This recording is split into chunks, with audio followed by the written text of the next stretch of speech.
Hey kids, it's time to get some SML podcast all up in that. What's up, everybody? This is the SML podcast, and you may notice that things are a little different because I'm not Joe.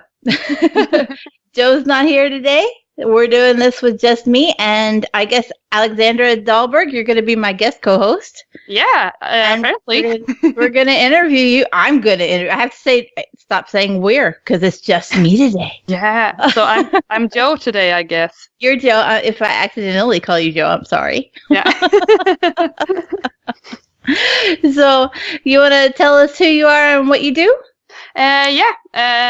Well, as you said, my name is Alexandra, or Alex, and I work with as a community manager on Zoink, which is an indie studio in Gothenburg, Sweden, and we recently released Flipping Death, and we're also now working on Ghost Giant, our upcoming VR game, and so, yeah, we have a bunch of stuff happening, so it's great fun.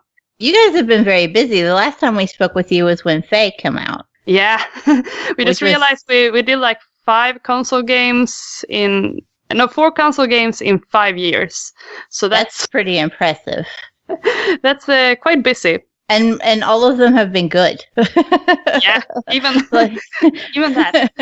We get games that, to review that people have worked on for like 3, 4, 5 years, and then you're just like, aww.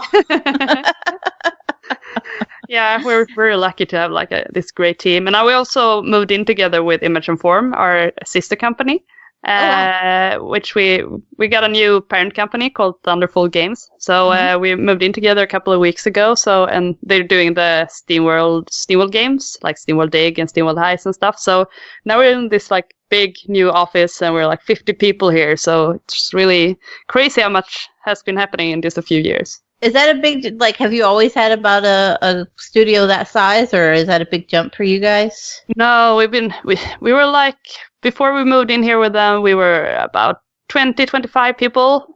So we just doubled the amount of people running around here. So that means now you're going to start making 2 games a year. Yeah, exactly.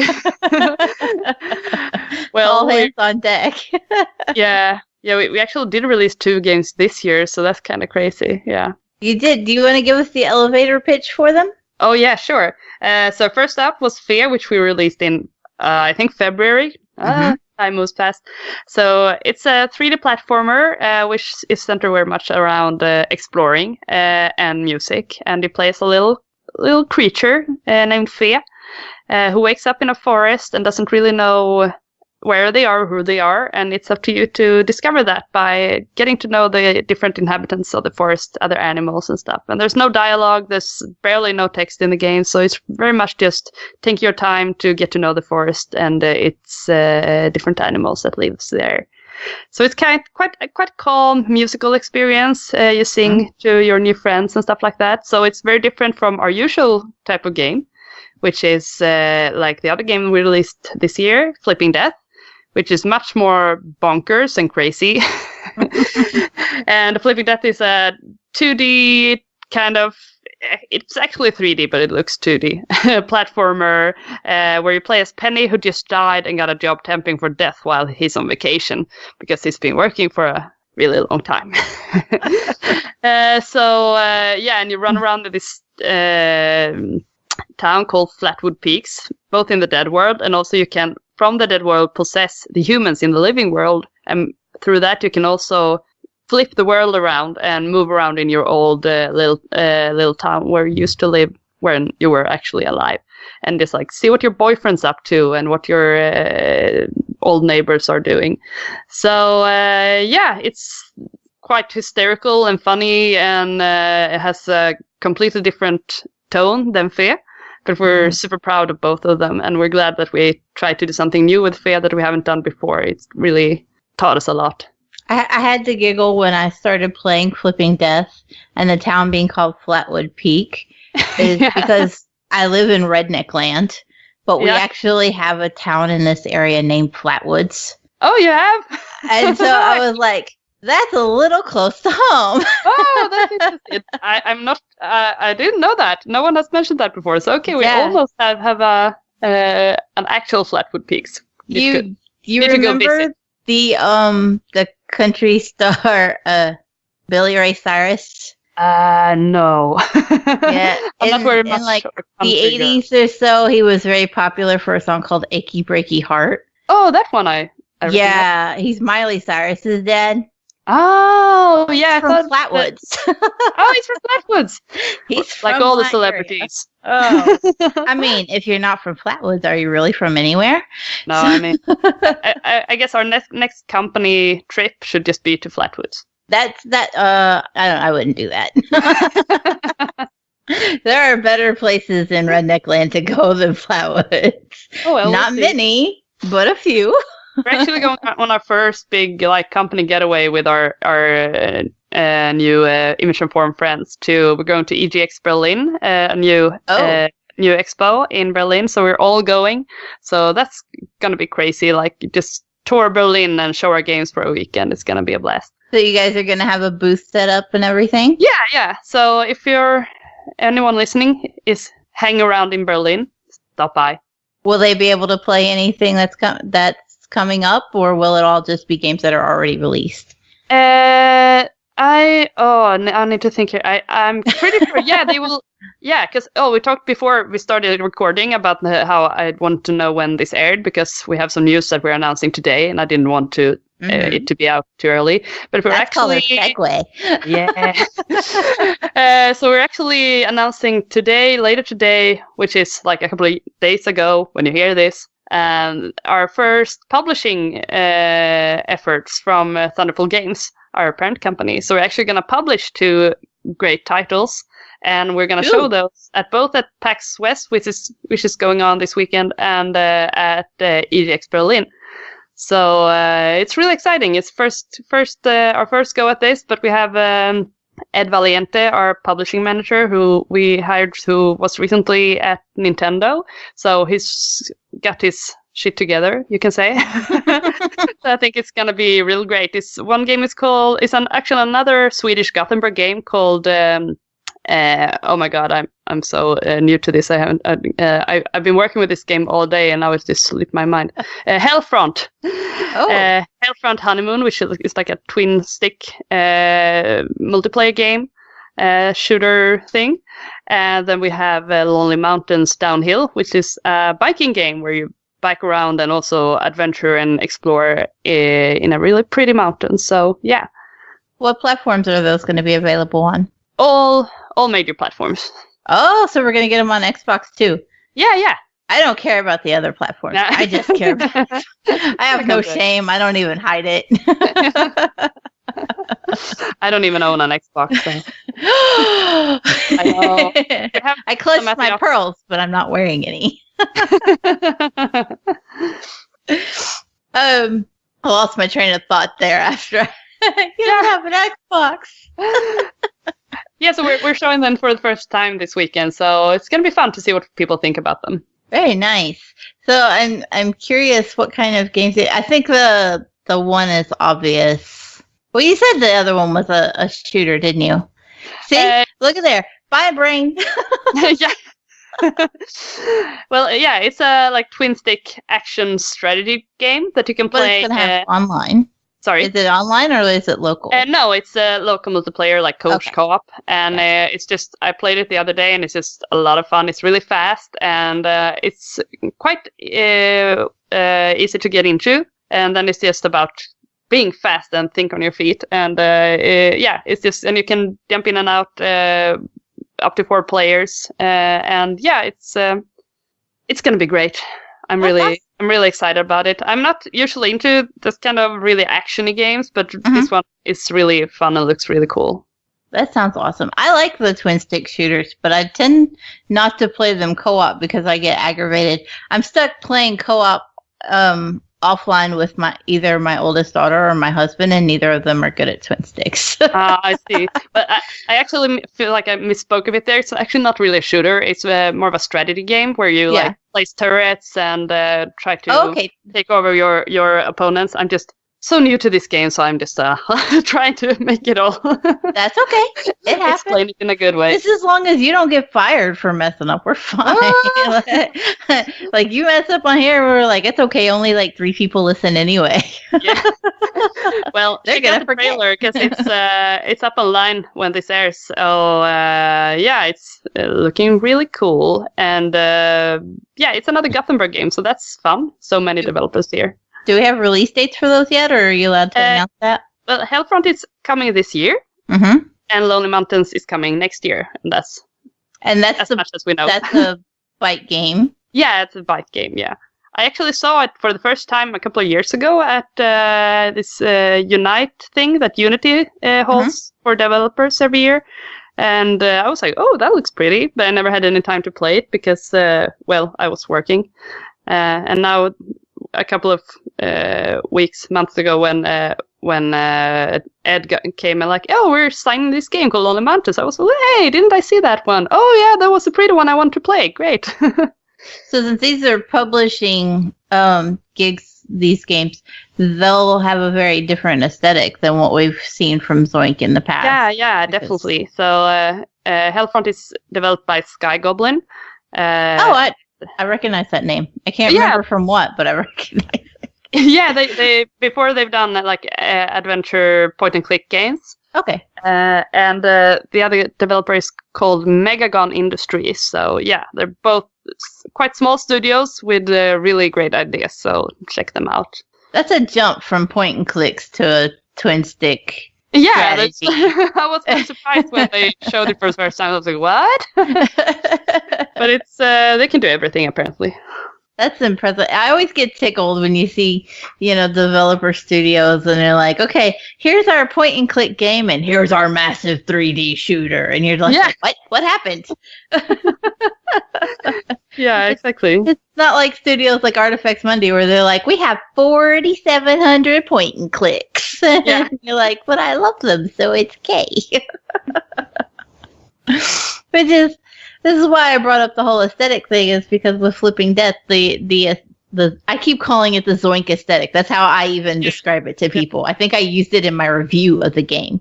I was like, it just looks like a Zoink game. Like you recognize that art style. So it'll be different which it was different. I think I mentioned it in Faye. I was like, oh, this doesn't look like a Zoink game, but it's still beautiful. But it's interesting to see that aesthetic come back and go away with different games. Like you can mix and match it. Yeah. But as soon as you see it with something like Flippin' Death, you're like, oh yeah, I know you guys. Yeah. It's very easily recognizable, and that's like a good thing, I think. And now that we're doing this PlayStation VR game, Ghost Giant, that's also a little bit different from our regular style. It's not as what should you say, like grotesque or comic booky. It's very much sweeter style to it. And the concept artist for that game, Stina Ram, she really has this super sweet style with lots of animals with big eyes and stuff like that. So it's fun to do something different yet again, but it still has some connections. Like everything in that world is also based out of paper and like arts and crafts materials. So and that's has been kind of going on since Stick to the Man, where everything was on cardboard. So we're keeping some of the things we like and try some new stuff with it. So that is a VR game. Yeah. And that is being developed in-house? Yes. And what did you say it was called again? It's called Ghost Giant. Because Giant. You play as a giant ghost. Gee! Simple as that. Sometimes that's just all you need. Yeah. No, but Ghost Giant is it's about this little boy, Louis, who lives in a small town with his mother and tends their sunflower farm. And he's quite lonely and like looking for some company. And that's when you come in one day, he meets this ghost giant, which is you. And he's the only one who can see the ghost giant. So as the giant, you can like move things around in the city. You can pick stuff up and throw them away and help Louis do different tasks. So it's kind of like playing with a dollhouse and solving puzzles that way. So will this be on, I assume, PlayStation VR? Yeah, it's exclusive for PlayStation VR. Oh, okay. Yeah, it's nice to see more VR games coming out for the PSVR because that was an expensive ass system. Yeah. And for the longest time, it had like 3 games. Yeah, I think it's really fun to work with it. We always like to try new techniques and just try to come up with fun ideas. So when we get the chance to do this, we really want to try it and do a Zoink VR, and it's turning out really great. Really excited for it. I've never played a VR game, but there's a couple of times that either Joe has talked about them on the show or he has streamed when he's played one, and I'm just sitting there with my arms crossed like, I want it. It's really fun. Because the closest thing I got to VR until I started at Zoinks was like, these 3D cinemas where the chairs are like moving as you watch a video of a roller coaster or something. But now that I tried both the PlayStation VR and the Oculus and the Vive, and it's just like, it's so much fun, and I wish I had one at home, but I can't afford it. They're not cheap. They're really, like, you sit there. I think we talked not too long ago about the adoption rate, and I was like, wow, that's really low. And then I was like, well, yeah, but it's also fucking expensive. Yeah. But it's getting much cheaper now, at least the PlayStation VR. So, I don't know, I think in a few years, I think a lot of more people will have them. But right now it's quite of a small market, although it's getting a lot bigger with the PlayStation VR. So, I just figured it was a good time to experiment and try something new, and learn about it before it explodes for real, Yeah, that way when it does pick up and has like a 60% adoption rate, then you're like, yay! Yeah, here's our game. Give us your money. So, wow, I'm bad at this without another. You miss Joe now. I miss Joe. And he's going to hear this, he'd be like, fucking knew it. Terrible. Wow. But he's going to be like, do you know how much silence I had to truncate because of you? Well, I'm quite good at talking. Go for it. Oh, I don't mind. I just need a subject. More Flipping Death, because I just played it recently. When we play games for review, I tend to like pick a favorite for the week, and I don't mean to do it. It's just a subconscious thing. Yeah. But the week that I was reviewing Flipping Death, I was like, I don't want to play anything but this. It's so nice, dear. Yeah, I've been really amazed by all the reviews for Flipping Death. We're like just.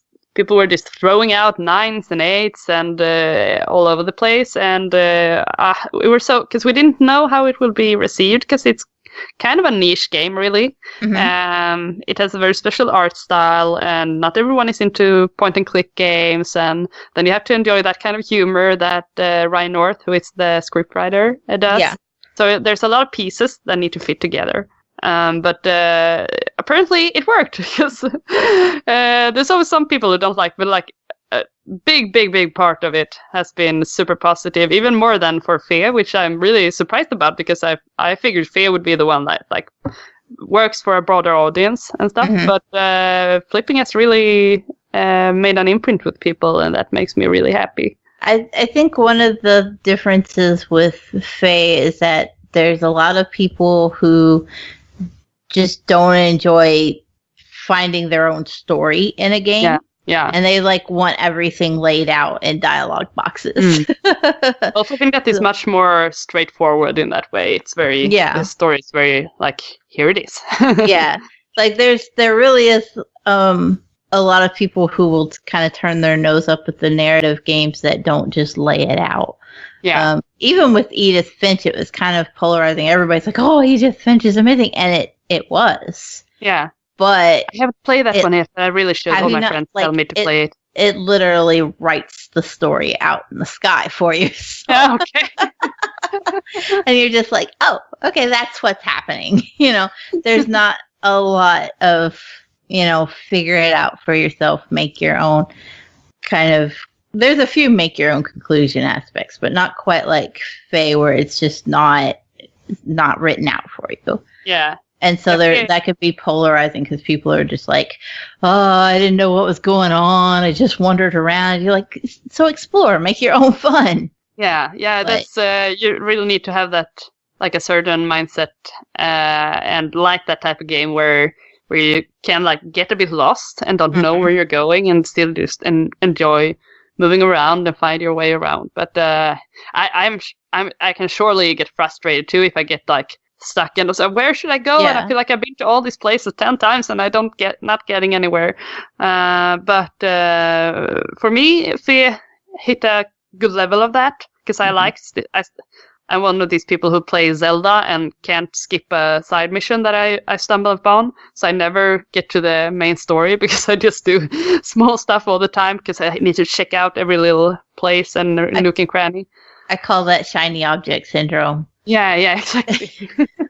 So that's why fear works for me, I guess, because I just enjoy doing those little detours and finding. When I was playing it for review, I kept finding myself like, okay, I need to at least cut through the story so that I can review it properly.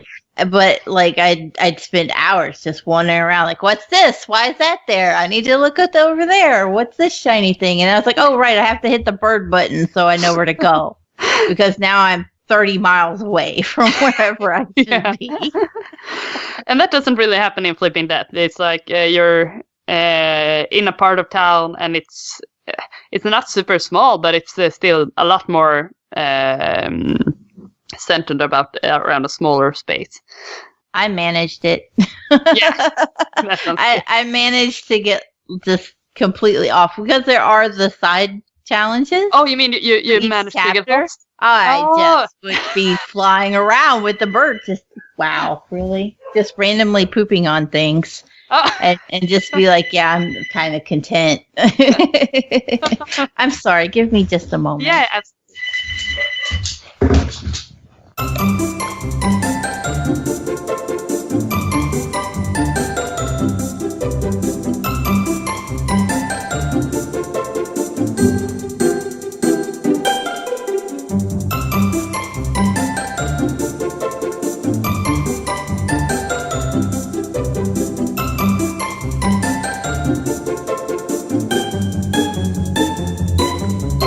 What on earth are telemarketers doing calling? I'm so sorry about that. They're like, here, let us sell you health insurance. And I'm like, no, let's not. And I tried to be polite and be like, I'm in the middle of something I can't. And she just kept going. I'm like, okay, well, I'm just going to hang up on you. Classic. But anyway. And my colleague whose birthday it is today just posted on our Slack chat like, oh, there's cake in the kitchen. I'm like, not now. Don't eat it all. I want a piece. Don't eat all the cake. Yeah. But it's good for me. Oh goodness. No, it's never good to not have cake. It's like I am a firm believer that if you want the cake, eat the fucking cake. This is also why I'm fat. But that's okay. I'm like turning 30 next weekend, so I just imagine I will eat like 5 cakes then, so it will be fine. It'll average out. I turned 35 this year, and I'm just sitting here going like, well, I'm enjoying my last day as a 20-something. Oh, is tomorrow your birthday? Oh, no, last days, I should say. Oh, last days. Okay, I was going to say, wow, you snuck that in there fast. Like, girl. Wait, am I keeping you from your cake? No. No, that would have been terrible. Anyway, Flipping Death, pooping on people. Yes. I'm a professional. It's actually like also in Flipping Death, if you take some time to wander around, there's a lot of nice little details to see in the artwork and stuff.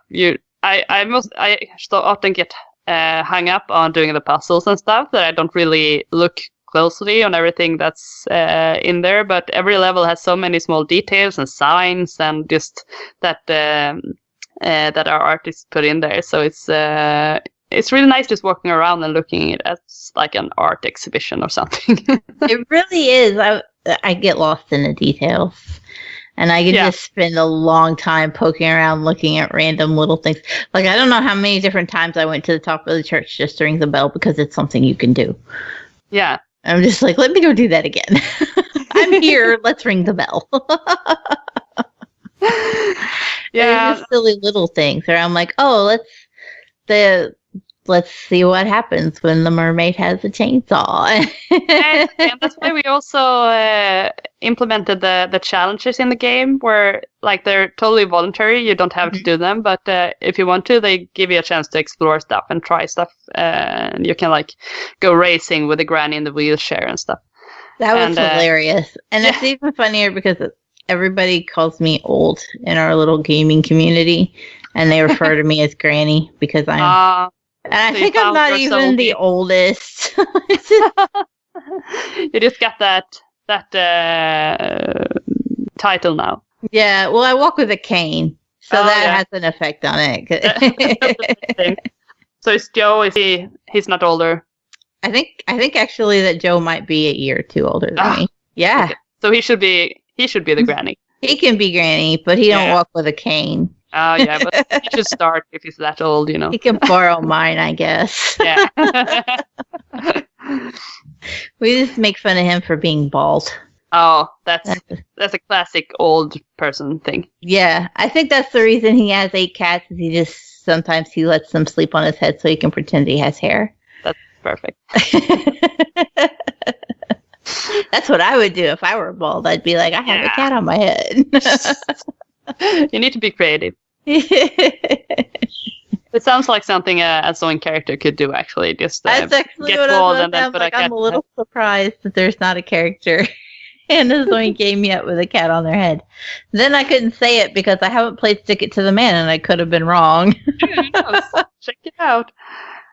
There's actually also, if you walk around in Flatwood Peaks, a lot of the portraits inside the houses are actually of fans who follow us on Twitter and Facebook and stuff. So that's quite fun. Just knowing those are just portraits of real people that we have gotten to know through the years. So that's incredible. I actually thought the first couple that I saw, I wondered if maybe they were backers, like a Kickstarter backer or something. Oh, yeah.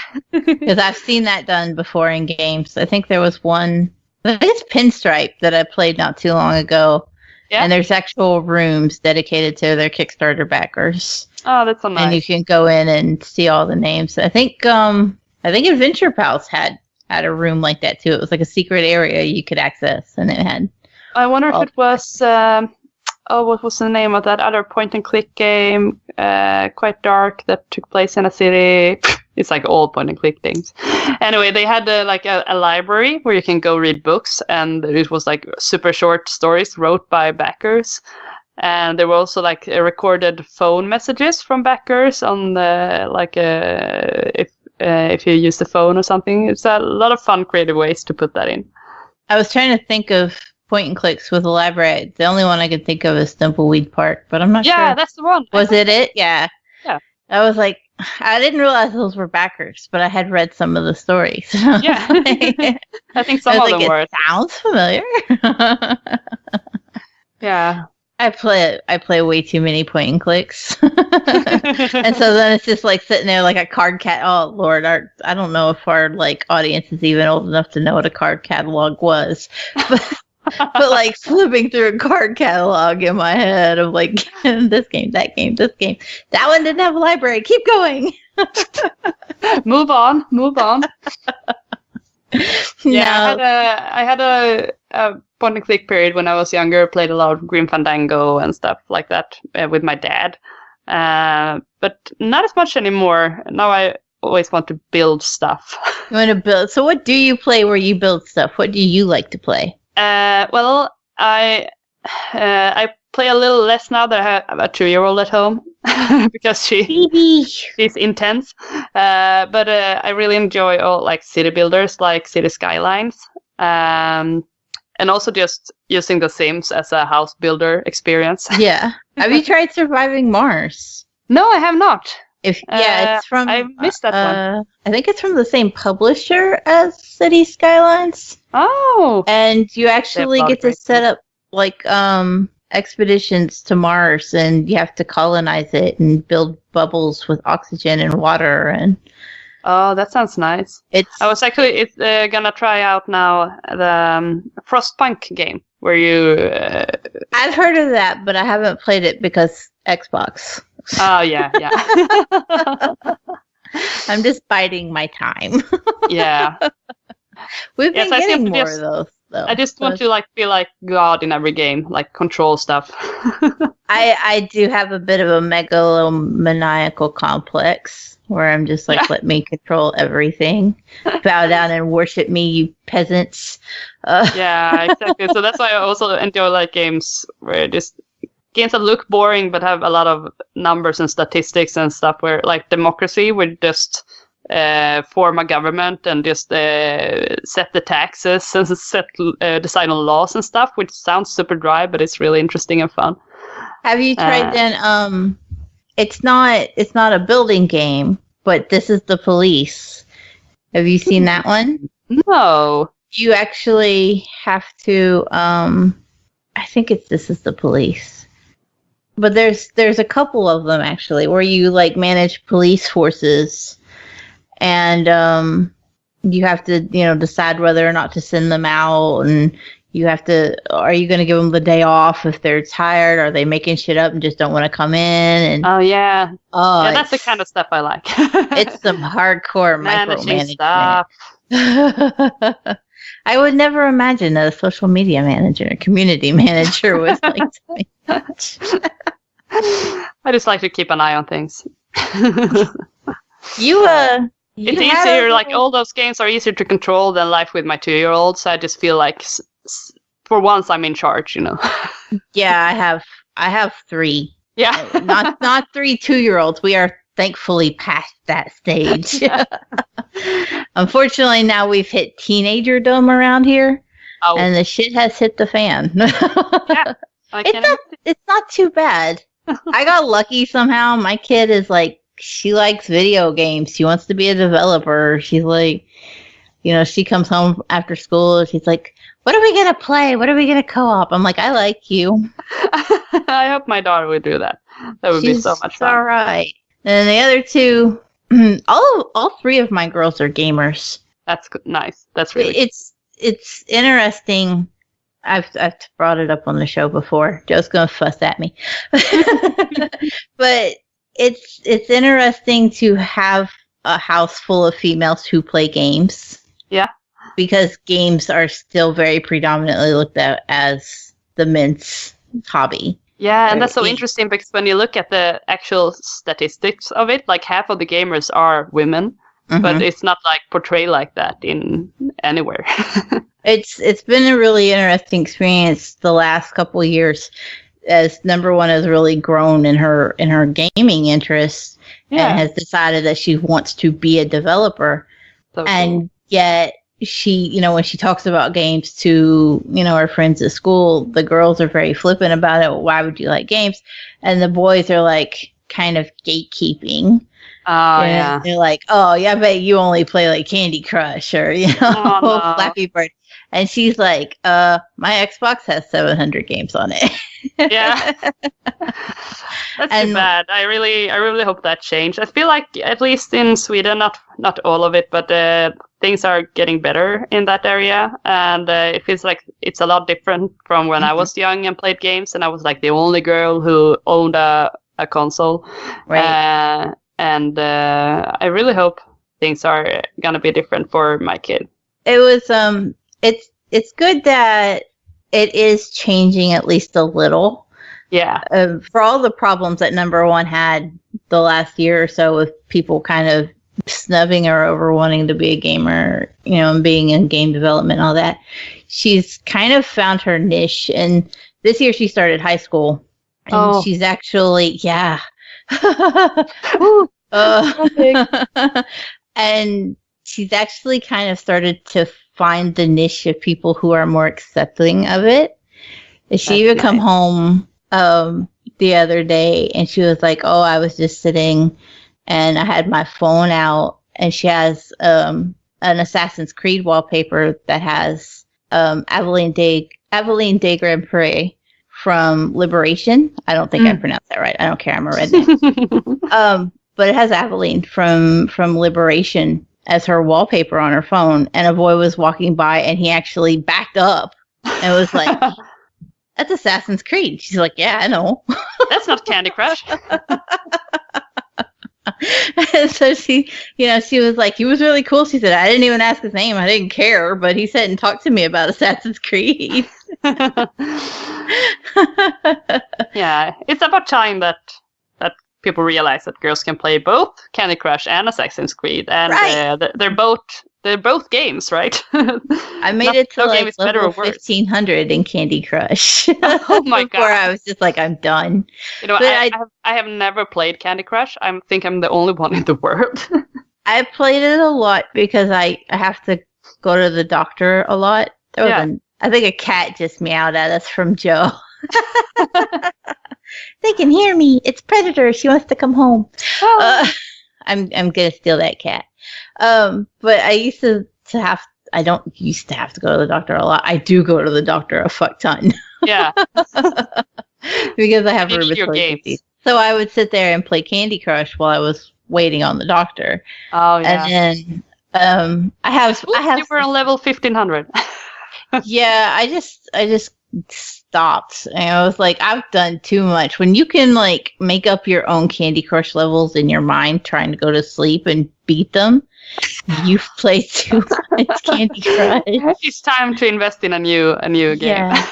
So then I just started like, I've mentioned the Artifacts Monday games earlier. I play them on Xbox usually, but I have a few of them on mobile so that I can play those while I'm at the doctor's office because I like point and clicks. Yeah. But for for all my effort of playing Candy Crush to level 1500, I'm still a hardcore gamer because I have over 200,000 gamer score on Xbox. Yeah, and you play the game to level 1500. That's quite hardcore. The terrible part is that I didn't just play Candy Crush. I also played that Farm Heroes Saga game they had too. Oh, yeah. And so I was up in the thousands in that as well. And I think one of the biggest reasons I gave up on both of them was because I was having to wait for new levels all the time. Oh, yeah. It's like I'm done waiting. I had to wait too long and just forgot that I was playing them. They let my addiction break, so now I have to play point and clicks and Xbox games. Oh, no. If you don't mind to talk about it, though, you had an interesting thing happen on social media recently. Oh, yeah, I did. Is it okay to talk about that? Yeah, definitely. No problem. So you put out a request to reach out to more female content creators. Yeah. And it didn't go well with a certain subset. Yeah, well, you can say that, yes. Yeah, well, it was I think it was one night, and I remember me and my partner were talking about something, and I was like quite annoyed at the part of the game world that's very same as it always has been, and very dominated by a certain kind of gamers. So I just put a tweet out, because we already had gotten a ton of like requests to review Flipping Death. And everyone was free to request a code. But I just wanted to, so from my personal account, I did a tweet asking for a more wide variety of people, like how is it in English? LGBT. It's different from in Sweden. Is it? It's like, it's age and stuff. So I always had to remember. Anyway, so I want to gay people and trans people and not white people and girls and everyone that can give another kind of perspective on our games. Because I feel like if you have, depending on your background, you're going to see different things in a game, and you're gonna react to different stuff, and you're gonna enjoy some stuff and not enjoy others, depending on who you are. And of course, I can't. I don't have exact statistics on everyone who requests codes from us. But if you look at our social media stats, you can get quite a lot of information about what kind of people follows us. So I just wanted to broaden that and find some new things. But for the first couple of days, I just got a ton of great tips on great streamers and YouTubers and podcasters. But then after a couple of days, I guess someone put up my tweet on. Oh my goodness! Oh, is it the insurance company? Yeah, they're back at it. I just muted it. They can fuck off. And so someone found this tweet and put it up on 4chan and some other the scourge of the internet. Online. Yeah, and suddenly I just woke up one morning and had like 100 notifications, and they were all about how I was a racist and sexist for thinking that like your sexuality or your gender or your skin color affects how you enjoy, if you enjoy a game or not. And they also like if you can use that kind of word, they also call me like a blue-haired cunt and feminist. Stuff like that. So and in the end, someone actually wrote me a tweet saying that I deserved a shot to the head, and they wrote like a bunch of similar tweets like that. So I never been through quite a rage like that on Twitter before. So I was very like surprised and also a bit. I wasn't scared that anyone was going to come and shoot me in the head, but it was scary that people so fast could like pinpoint you and start like going after you like that. Yeah. And I know there are so many women who face that like every day, and not only women, also like everyone who's like the minority. Yeah, exactly. And it just kills me to think that people live like that every day, because this was like a week of my life where this just kept going, and I was so stressed out. I did the mistake of checking my phone a lot to see, what's happening? Are people stopping? Are they writing something more? Which you, of course, shouldn't do. You should just mute the idiots and move on. But I was just also curious about how to say work. That than to actually do it in practice. Yes. Because I also felt like I want to keep an eye on it. And I didn't reply to all these comments, but I just want to see what was going on with my account and stuff. Well, the disappointing part is that your original tweet was a good dialogue starter. Yeah. And that, you had this instance where you had kind of a homogenous, I cannot use words, a homogenous group, looking at your game. And Flipping Death, the main character is female. Yeah. And it kind of makes sense to want opinions from females about a main character that would resonate with them. And that's not to say that men can't connect to Penny as a character. It's just that the way a female character would look at her actions and behaviors is going to be different. We have different experiences. We have different thought processes. And for all of our equality and being same, we just have a different outlook sometimes. And we may not. Sometimes we just don't. I'm more guy than girl than I ever would like to admit to. So, yeah. But that's definitely like depending on. I think humans in general have more in common than they have things that they. What's the opposite of in common? That they don't have in common. Yeah. But the things that differs between us is like the way we are treated through childhood and the way people talk to us and like how people look at us, and that affects you, and that affects how you look at culture and media, and that's why I think it's interesting to get different perspectives, because it makes us.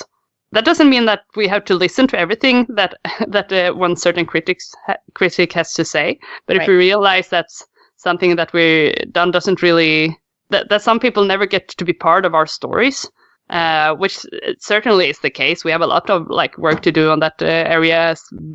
A lot of developers have, but it's just really helpful to hear their thoughts and how they look at it and what kind of things they think about. So, yeah, I think it can only make games better to have a diverse audience playing them.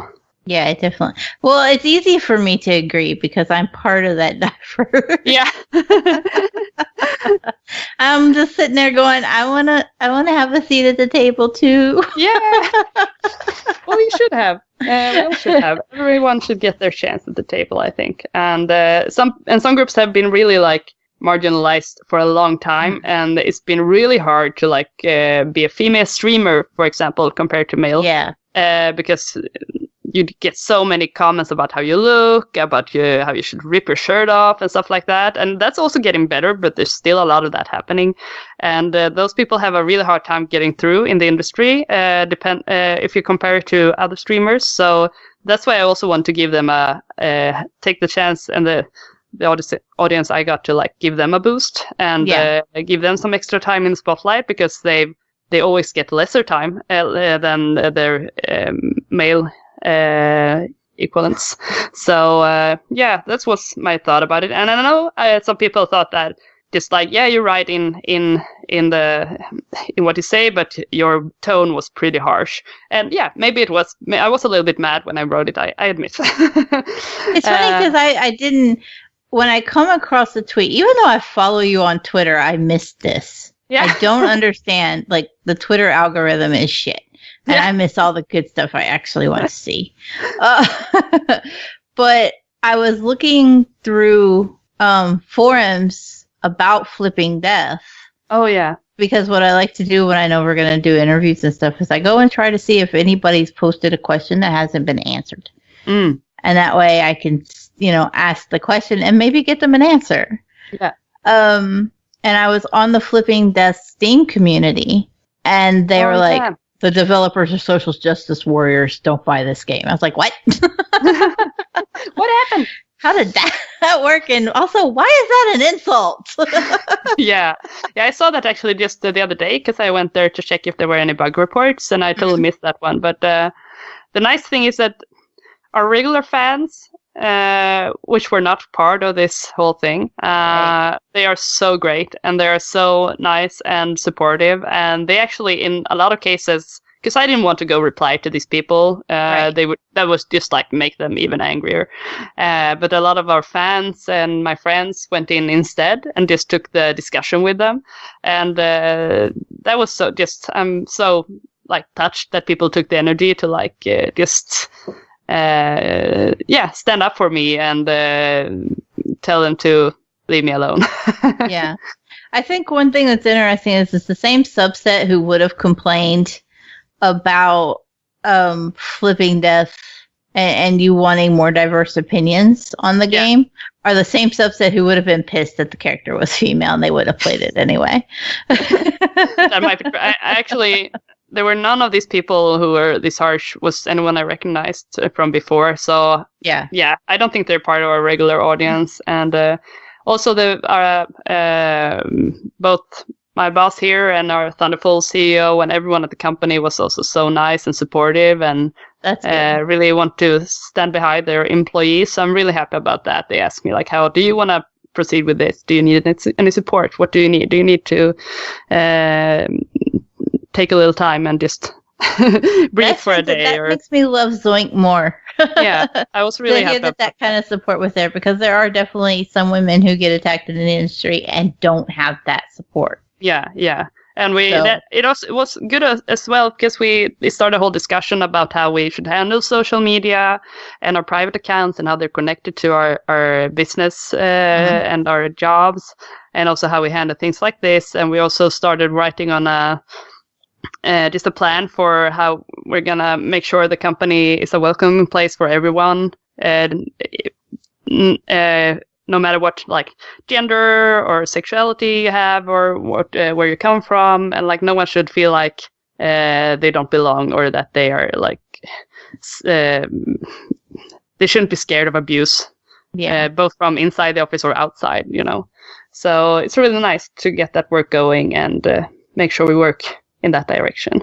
It's sad that it takes something, like the threats and everything that you encountered to kind of bring that to light, that this is an issue that has to be taken care of. Yeah, it's sad it is also an issue that it has to be taken care of, because people need to just not be dickbags. and for us before, we haven't really have this all big business plans and stuff, because we've been such a small company. Yeah. But now that we're growing, we realize that we need to have these things in place. It's that oh shit, the internet is scary moment. Yeah. Yeah. Let's see how much hate we can get Joe because I said social justice warrior. Can't wait for the comments on this one. Woo! He's gonna come back and like, what happened? What did you do? I don't think he'll be surprised because when we were planning to interview you previously, I was like, I might ask about this if she's okay with it because I just think it's something that people need to talk about. Yeah, absolutely. I think so it's the way that female content creators are treated. It's very different.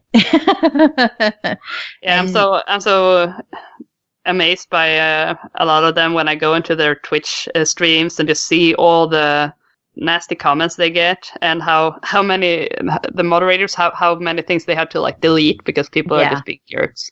Because you can only delete that shit so fast. Yeah. And it doesn't prevent the streamer from seeing it, and it doesn't.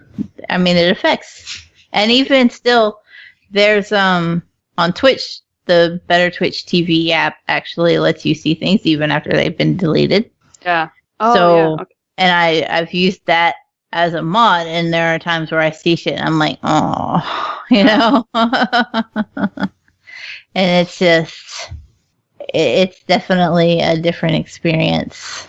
And it affects how you like move around in the minefield of. Look, at this point, everything in life turns to Minecraft. As soon as you say Minecraft, comes after. But it affects how you move around the minefield. Of the gaming, to a Twitter sphere at the very least. But I appreciate. I'm really happy that you brought this up because I think it's important to just talk about this stuff and just get the conversation started. Yeah. So don't be assholes to girls, whoever's listening, or anybody else for that matter. We should end on that note because I see now that I have to go to kindergarten and pick up my kid. Yeah, I was gonna say we've been at this for about an hour. Is there anything that and I think that's a good final statement. Yeah. Okay. So are those your final words? Don't be an asshole. Yeah. All right then. Alexandra, thank you for joining us. It was wonderful talking to you. It was wonderful talking about Flipping Death. Do you want to throw out where anybody can get a hold of you at? Yeah. Well, if you want to follow Zoink, we're Zoink Games at Facebook, Twitter, Instagram. And if you want to follow me personally, and you can check out me on Twitter, I'm That's Great Alex. So yeah, that's about it. All right, Alexandra. Thank you so much for chatting with me. Thank you, Phil. Take care and have a good day. Same to you. Bye. And all right. We're off. Yep. I don't know. I haven't pushed the button. Joe will have time to push the button. Oh, yeah. I have no button. And before we did all this and none of it got recorded. Oh, no. Let's hope it worked out. See you tomorrow. Yeah.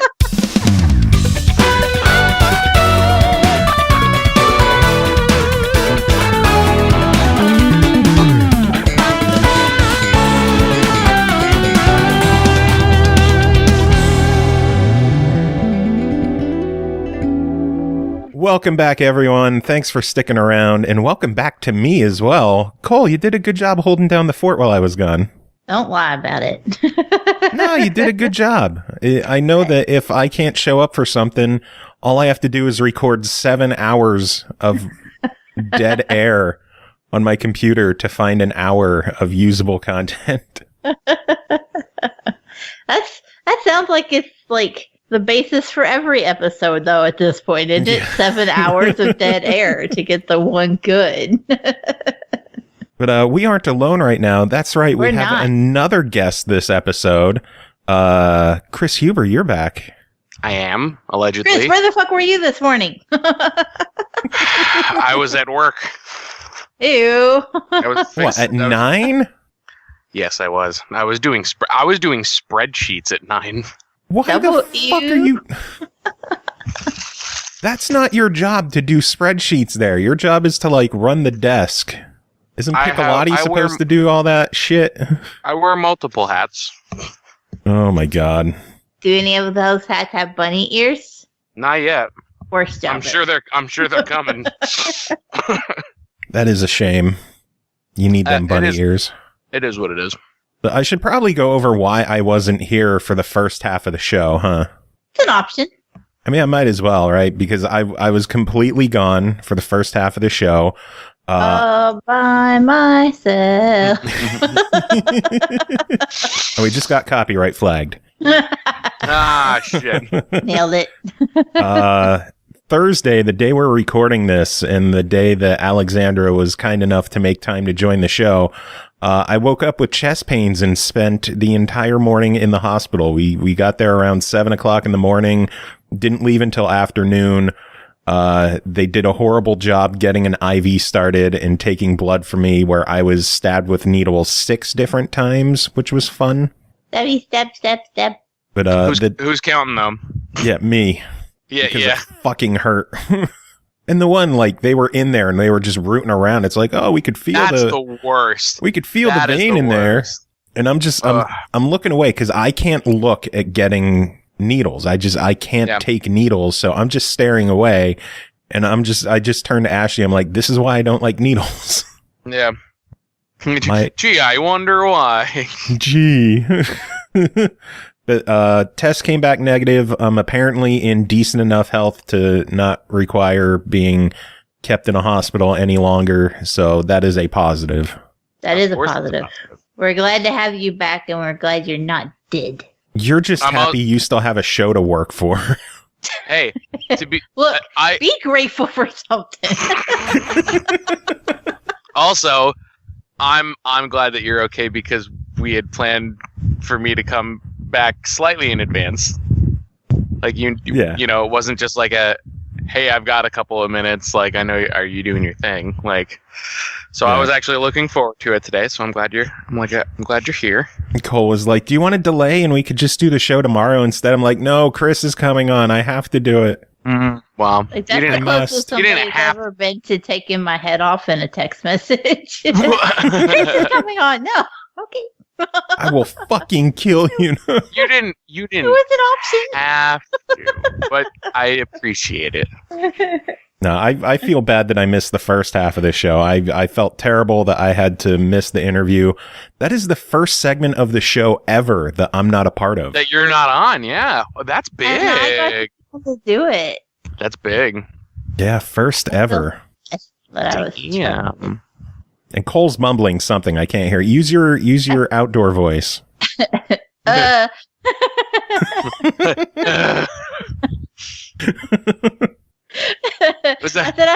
make a similar sound when I go outside. Just, That's my there's sunshine out here, make it go away voice. Bad son. Pretty much, yeah. Oh shit. So how are your weeks going? Surely they were better than mine. I worked, so I don't really have much to report on, unfortunately. Just worked a bunch. I did pick up some more recording equipment for myself, and after this weekend, I will finally be able to record my actual drum kit. Nice. And I haven't even been able to, like, casually play my drum kit since, like, high school. So I'm excited to work on that kind of stuff. But aside from that, my week thus far, that it's been pretty stupid. So what's been stupid about it? The store. Yeah. Its existence. I kind of put the blame on you for that. I've been there like 3 months, not even. Yeah, and you're letting Piccolotti just like run a train on your ass with work. No kink shame. I mean, it's pretty much just up until I gig again. Once I start gigging again, then I'll probably leave that situation. I can only fall on a sword so many times. Can you imagine if Piccolotti ever listened to the show? He'd be like, what the fuck are you talking about me for? Oh, dude, I would say it right to him. I would if I saw him. Like, He's very really rarely ever there. It's frustrating. I mean, he's going through some stuff. Like, I understand. Like, everybody has their things, but But it's his fucking store. Yeah, you still got to have a level of responsibility, and that's just not there right now. So, a little frustrating, but I mean, he's gotten himself out of it before. Hopefully, he does it again. So, it's just a matter of when. Craziness. What about you, Cole? How's your week been? My week's been pretty decent. Just typical mom stuff. Playing games as much as possible, which is a lot. And I've been working on some of my art projects recently because I am trying to set up my own store for making prints and stickers and all kinds of dumb shit with my doodles on them. Hooray, dumb shit. Yay! It's weird because I've been selling art that I've made online for 15 years, but now I'm old. But there were some changes to the print-on-demand companies that I've been selling through for the last few years, to the point that I'm only making 5 to 10% commission. Ooh. And last month I didn't qualify for a check at all, and the month before that I only got paid 63 cents. What the fuck? And I wanted to cry. Like, I make, some months I make hundreds and top to thousands of sales.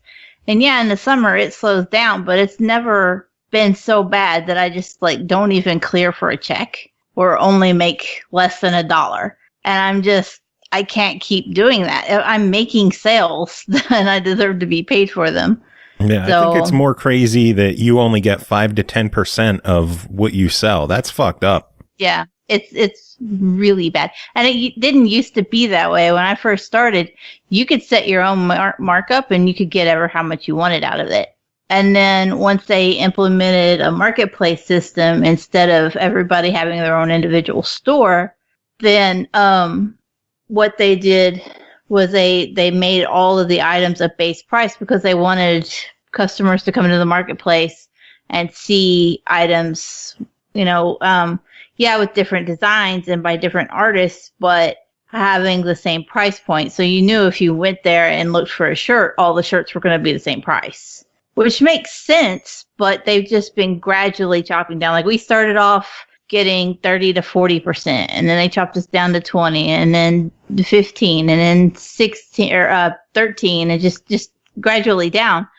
And then they chopped it down to 10%. But if it sells through a third-party seller, because they list our stuff on Walmart and Amazon too, and eBay, if it sells through a third-party seller, then you only get 5%. God. And it's like, look, I appreciate all the sales from markets that I could not reach myself, but it'd be nice to get more than 4 cents. I can't afford to cover that to take that kind of hit. And the problem is that people see them on those third-party sellers and they go, oh, well, on Amazon, that's, $16. If I go to that other website, then it's $25. Well, obviously they're going to pay for the cheaper one, which means that already cuts into the commission because I would only get 10% of the sale price. And that includes if they use a coupon code, I lose some of that. Jeez. So then I only get 10% of the sale price, but now it's on a third-party site where they already got it cheaper anyway, and they could have used a coupon. All that comes out of my commission, and I'm eating it, and I just can't. I can't anymore. That's fucked up. I coughed up the money when I saw a printer was on clearance that I had been eyeballing for quite a while. And so I finally broke down and bought the clearance printer and some proper archival papers and stuff, and said, let's go. We're gonna do what we can do. I gotta feed my kids, man. True. Very true. But that's been my whole week. It's like, oh, let's print shit and cut it out and see what happens. Damn, we've all had fun weeks. Yeah. It's all just work.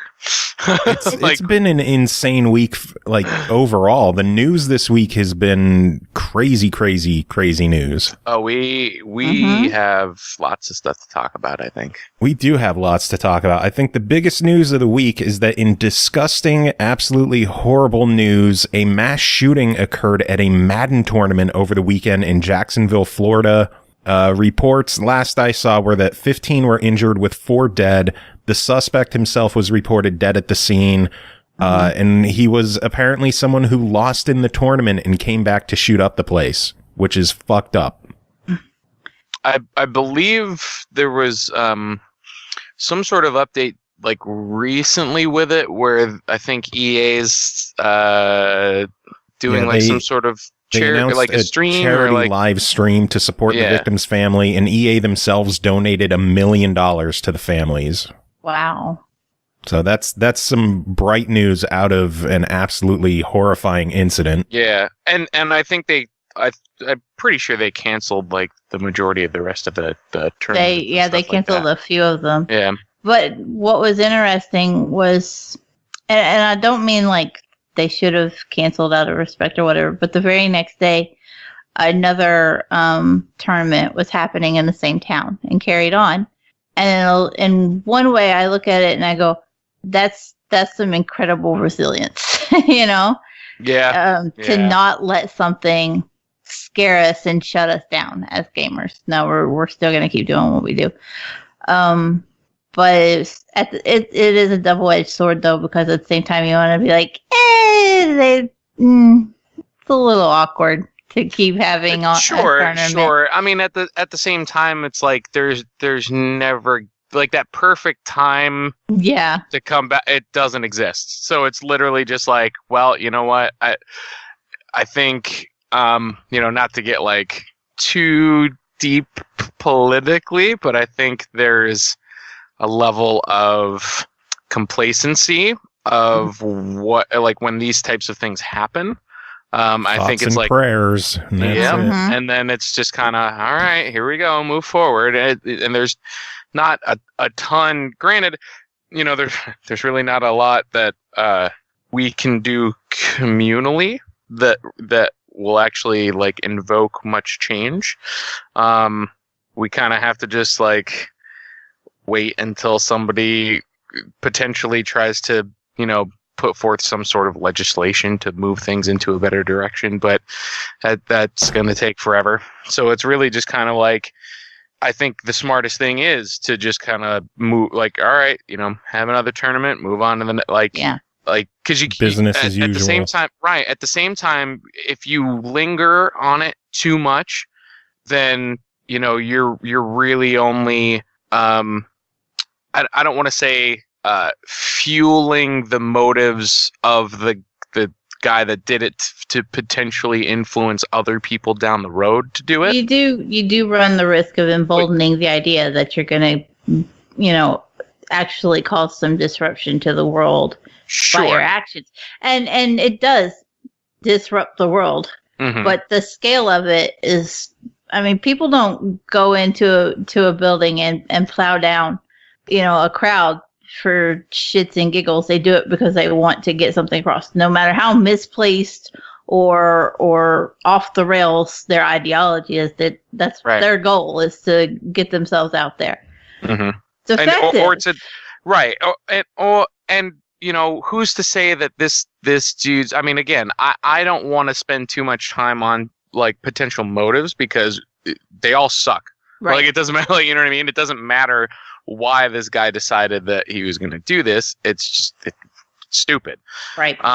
So, you don't, I personally, like, I don't want to put, like, even just speaking about it, like, outside of a podcast, like, just casually to other gamers, like, obviously this kind of stuff will get brought up. Like, it's essentially become a part of gaming culture to a degree. Mm-hmm. So it's going to get discussed at some point down the road, but it just becomes another talking point, and it's not necessarily like, I don't believe it will charge a step in the right direction, unfortunately. No. Not at least, at least to say that what EA did in at least donating money to the families and you know, the people in other areas for the tournaments. Like, and again, it's not an isolated incident with that particular area. That shit happens everywhere. So it's it is a little bit of a blow to the people that were, you know, trying to still enjoy the prospects of the tournament. Like maybe it was something that they're, you know, is really therapeutic for them, and that, you know, that's why the majority of us game in the first place. Like, it's, you know, we do it because we enjoy it. It is a bit of a letdown to those people, but I think it's also the best way that you could still respect the family in doing, because there is a double-edged sword. You want to be able to respect, you know, those that were affected by it. Yeah. But you really can't fuel the fire too much, because then it only, like I said, it just gives motivation to another potential idiot, you know? Yeah. That's one reason why I didn't write his name down or mention it. Because it doesn't matter. Fuck I him. actually haven't seen anything that said his name, and I'm okay with that. Mm-mm. Like, I haven't seen either, which is, yeah, I'm okay with that too, obviously. Yeah, because fuck that guy. Yeah. That's how I feel. I don't know. Let's move on to some happier news. How about that?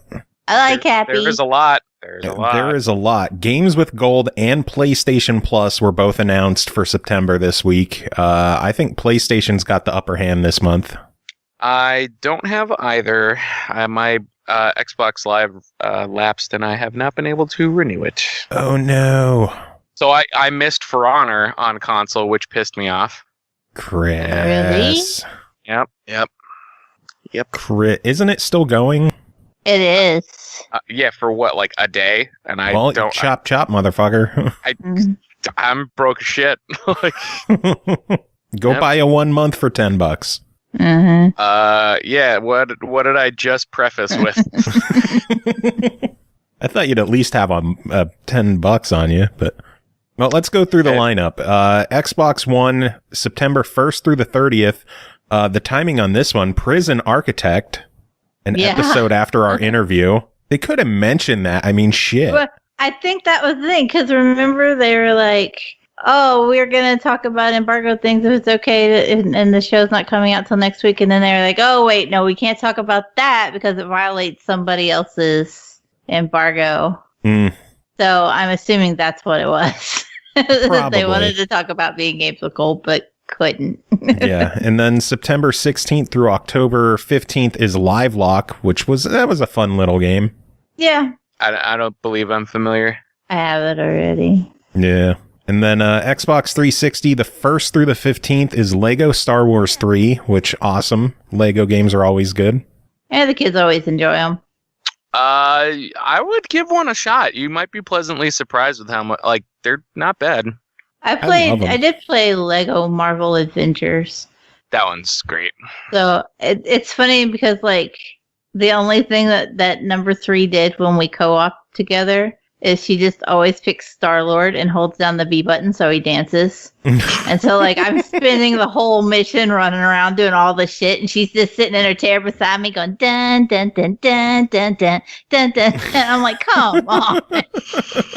And then she will sing it for 3 weeks after we play one time. Wow.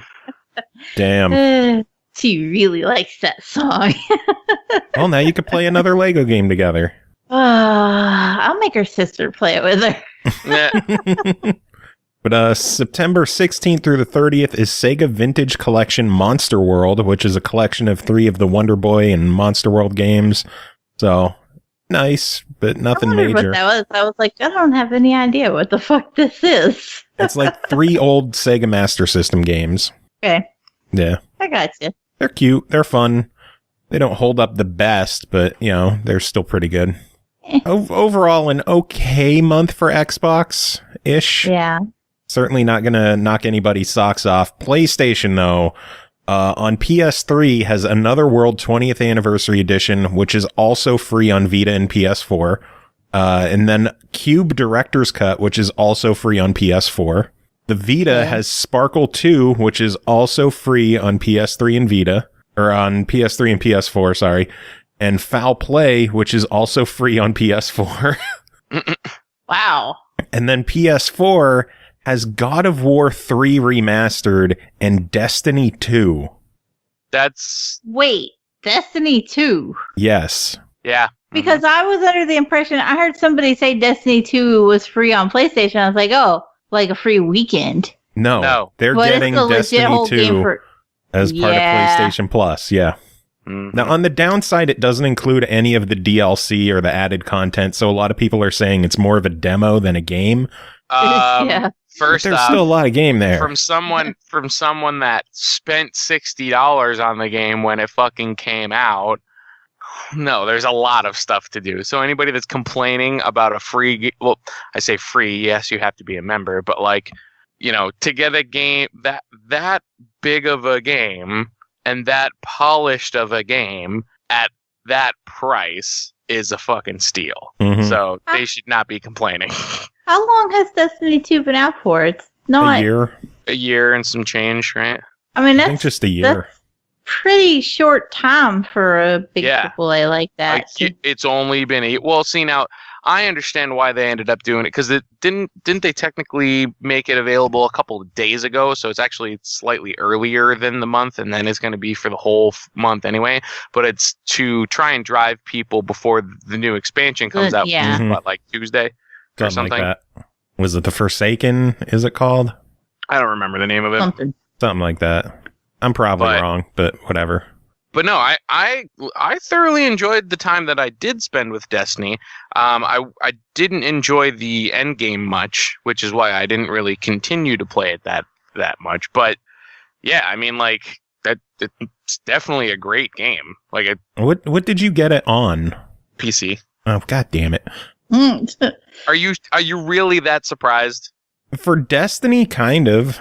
No, listen, on my PC it runs fucking flawlessly. It's so nice. Like, that's probably one of the nicest performing games that I like, and looking, and just, yeah, it's so responsive. Like, it's fluid as shit. Like, it's nice. It's just a really, really nice game. Man, I would have played with you. Oh wait, you don't have live right now anyway. Uh-huh. Damn. Do you have Game Pass? Nope. Man, you should look into that, because there's a lot of good additions coming to Game Pass in September as well. Well, I did, up until having to cancel it and my gold. Oh, Kris, what are we going to do with you? Put you down. Gift him gold? Yeah. I was going to like my idea more. It's cheaper. Like, yeah, I was like, maybe take me out back. Take you behind the woodshed and just put you down. I'm like, listen, I know your knees have been getting pretty weak here. We've put you through surgery in the past. It's just not going to help you this time. You lived a good life. But Game Pass editions for September, we have Avon Colony, Shadow Warrior, Skyforce Reloaded, Manual Samuel. Oh, Shadow Warrior. I still haven't gotten to play that yet. Well, all you got to do is get Game Pass. Manual Samuel, Snake Pass, Guyana Sisters, Twisted Dreams, Inner Space, Halo the Master Chief Collection, finally, Quantum Break, finally, and then on September 5th, a couple days after the rest of the games, Onrush. That's a pretty big one that just came out not too long ago like as well. 2 months old. Yeah, I was surprised to see that one. I'm not surprised by Quantum Break. I think that's a little overdue to be added. Oh, yeah. But although I imagine there was probably like some bare fist brawling with Remedy, since they're all buddied up with PlayStation now, it looks like. Well, they don't have an exclusive over there. They're just releasing their new game on both platforms. Is it coming to both? Because everybody was hollering about it being on PlayStation, so I didn't think it was coming to Xbox. Oh, no, it's coming to Xbox. They just showed it off at the PlayStation conference. It basically looks like a Quantum Break clone. Yeah. I mean, like right down to the character model. And it's like, okay, I think I've played this game before. But anyway, back to Game Pass. It is a lot of games added, too. It's a far better month for Game Pass than for games with gold. Oh, God, yeah. Yeah, for sure. So, can't win them all, I guess. Yeah, true. But yeah, seriously, PlayStation Plus fucking rocked it for the month. Ew. It doesn't make you feel dirty to say it. Not me, because I still own a PS4, so I win all around. I mean, I have one. I have one game for it. What game? Diablo? No. Rocket League, isn't it? No. Surprisingly, not either of those. Dark Souls 3. Really? Of all the games, it's I know. It's not an exclusive. What the fuck? I know. I have all intentions of getting like God of War. I actually really kind of want to try the Spider-Man that's coming out. Like, me I too. heard it's gonna be kind of cool. But yeah, I just been in that broke world. So fucking Dark Everybody's Souls. got Why their Dark hackles up Souls? it was gifted to me. Oh Jesus. So wait, if you hadn't got a gift, you wouldn't have had a game on PlayStation at all? It would just be sitting there? The console was also gifted to me. Oh. That's a good price to pay for it. Exactly, but and it specifically was with the intention of playing the exclusives, but obviously I have to be able to buy the exclusives, and right now I'm not in a position to do so. Or you could visit and borrow one. Yeah, I also have to have time to play it, which that's the other harder part. Just time to sell your body on Craigslist. That's all there is to it. Well, no, because the big problem is they're doing like a Fortnite Battle Pass-esque thing for Rocket League in the next like week. Yeah. So like, yeah, I'm just gonna be playing a lot of Rocket League. Like, shocking. Yeah, exactly. I crested over 500 some hours on PC. Jesus Christ. I wonder how many hours I've got in it. Yeah. Did you get that's just the PC version. I have it on Xbox and on the Switch. Damn, dude. So you can play against yourself. See, now, right now they don't have the cross-party play, but it's going to be, like, literally in, like, the next couple weeks. Yeah. So, yes, I will be able to. You could play with yourself. Ha. 3 times, actually. Ha. Yep. Overachieve in here. And then once I get it on the PlayStation, I could do it once. Yeah, you won't get too much else there. Yeah. I really wish Sony would fucking get on board with like some crossplay stuff, man. Dude, like, a lot of people wish Sony would get on board with crossplay. Why can't they? Why do they got to be such dicks? Come on, Sony. Because it's Sony. They've been pompous assholes for decades now. Stop being Sony, please. Pretty much. Don't forget, the PS3 was a system that you would get a second job to own. Remember that? Yeah. Mm-hmm. People seem to forget the dickish shit that that Sony's done over the years. There's some bitches. Lots. But we mentioned Master Chief Collection in the Game Pass lineup.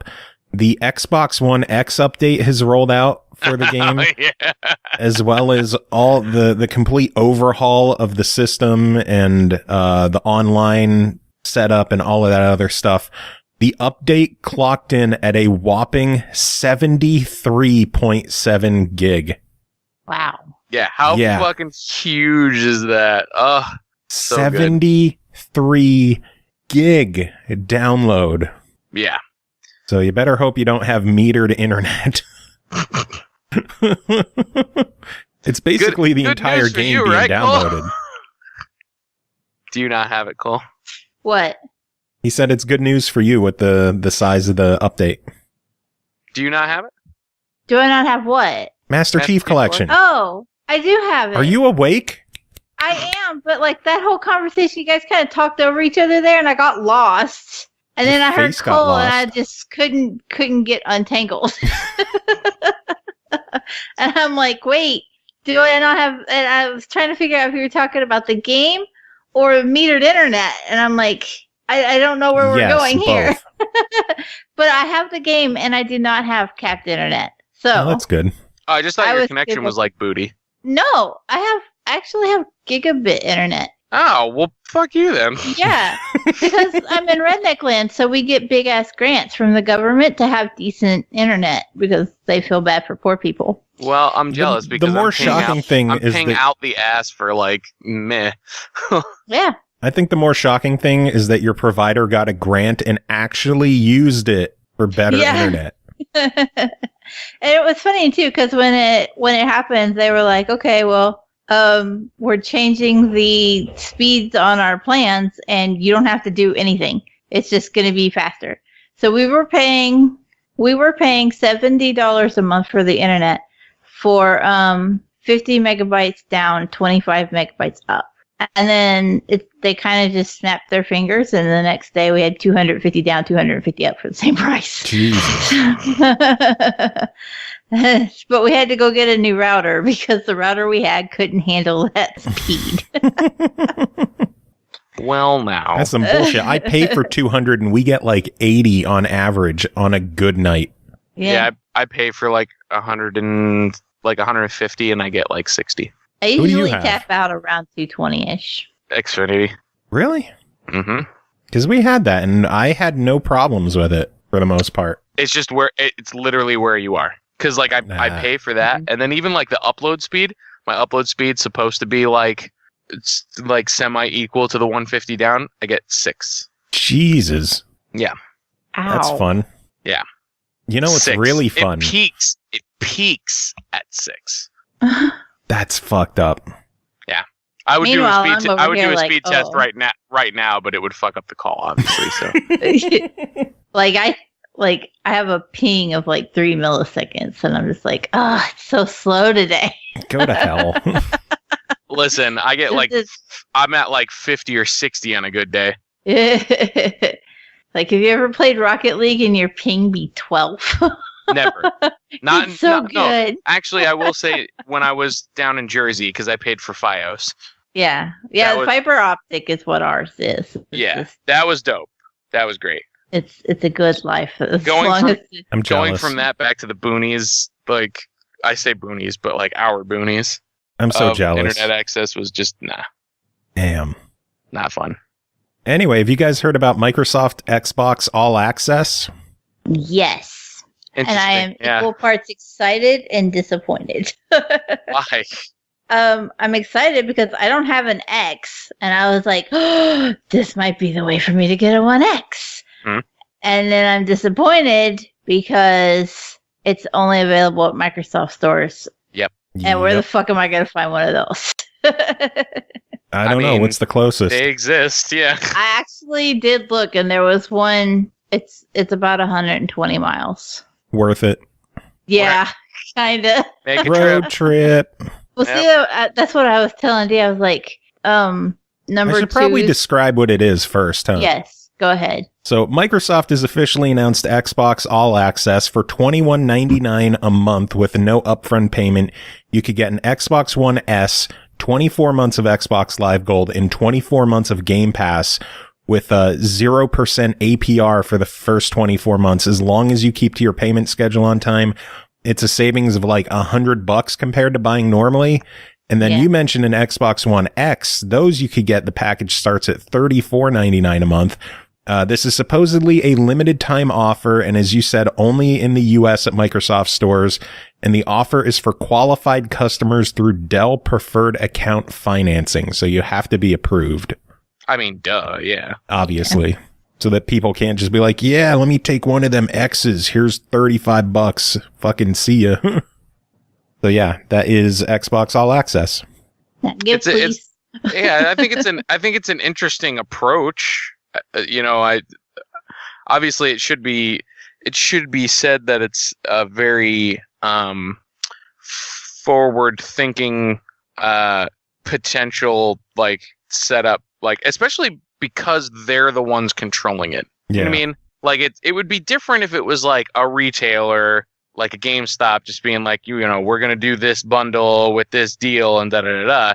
But, like, because it's specifically Microsoft that's providing the equipment and taking the payments, and they're cutting out a whole nother step of the I think that's why they can afford to kind of, like, sell them at that cheap, technically. It's about getting more systems in homes. Mm-hmm. Yep. It's and pushing Game idea. Pass. It really is. Oh, dude, it's fucking ingenious. I think this is the smartest move that Microsoft has made when it comes to I mean, let's be honest. There's always going to be a console war, and I mean, this is like they're bringing out heavy fucking artillery, at least my assessment of it. I don't know if I'm sure there's a lot of other people that would disagree, but I just think that it's an extremely unique approach for them to be like so involved with it. And I mean, obviously for how big of a company that they are, they can pull this off, but yeah. That is one thing, like they can afford to take these kind of risks. Uh-huh. But even still, the risk is fairly minimal because you have to be approved through the financing options. Yeah. So, I mean, it's not like... I mean, when you really think... Yeah, and when you really think about it, too, you know, statistically speaking, even if it's 10%, 20% of the people that end up opening them, they miss like 1 or 2 payments on time, like, then it ends up going up to that, what was it, 24%? They didn't mention the percent if you miss a payment. Yeah, I mean, it's probably going to go up to at least like 24, 26 or something like that. Something like that. So they'll get their money back. Like they'll definitely make like a pretty penny off of a handful of people, but the people that are actually making the payments on time, like, and just using it for what it is, that's a fucking hell of a deal. Like it's just saving money.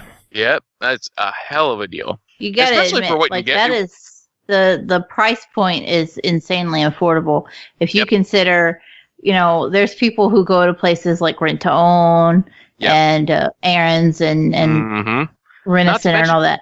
Not to mention that the game library that you're getting right off the bat. Like right off the bat. Fucking Game Pass, man. Dude, like that's insane. That is absolutely insane. Like what other retailer would you know of that would bundle in essentially like what, 100 games? 150, something crazy like that. Yeah. With the system at a loss. Yeah. Like it legitimately blows my mind. This was like, when I heard the news for this, I was completely floored. Completely floored. I thought this was a huge bombshell. Yeah, if we didn't already have the second Xbox One for my little den area, this would be a no-brainer to do, mainly because of 2 years of live and 2 years of Game Pass included. Right? Like, what the fuck? Like, it is absolute insanity. It's insanity. Like, even if you get the X, it's only a little more per month than what you would already just be paying for live and Game Pass. Exactly. Like, $35 a month. Plus, you get a fucking Xbox One X. Yeah. You get the hardware to run it. Like, that's what's like. Yeah. This was a huge move. Huge move. So I think we're all in agreement that Xbox All Access is a positive, huh? Oh my god, yeah. I hope they stick with it and extend it beyond just being a limited thing, and I hope that it expands out at least maybe where you can start to order it online, because you can use financing on Dell's website.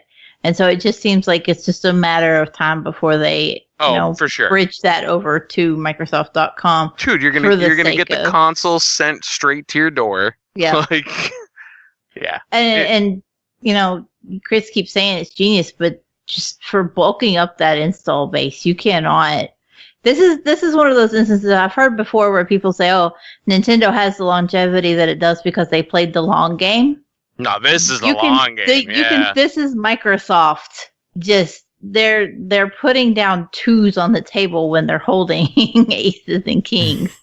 You know, they're playing the long game, and they're doing a really good job with it. They are. No, I think this is extremely smart. You brought up Nintendo. There is some Nintendo news as well. Go for it.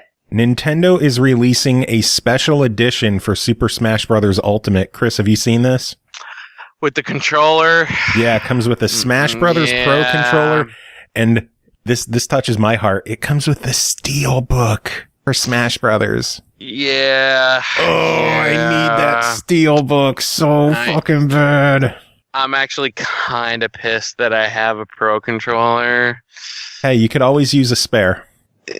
For who? Yeah, I don't fucking know. Yourself. We've already covered that you're going to play with yourself, so now you can play with yourself on the Switch. Yeah, now I could do it with professional controllers. Yeah, you could do split screen on the Switch while partying up against yourself on Xbox and PC on Rocket League. Yeah. All around me are familiar faces.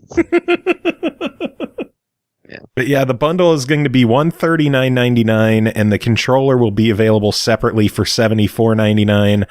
I'm hoping this is one of those games that qualifies for the Best Buy Gamer Club Unlocked, because that would be a hell of a savings, especially with the Pro controller. Oh my god, yeah. Oh my god, yeah.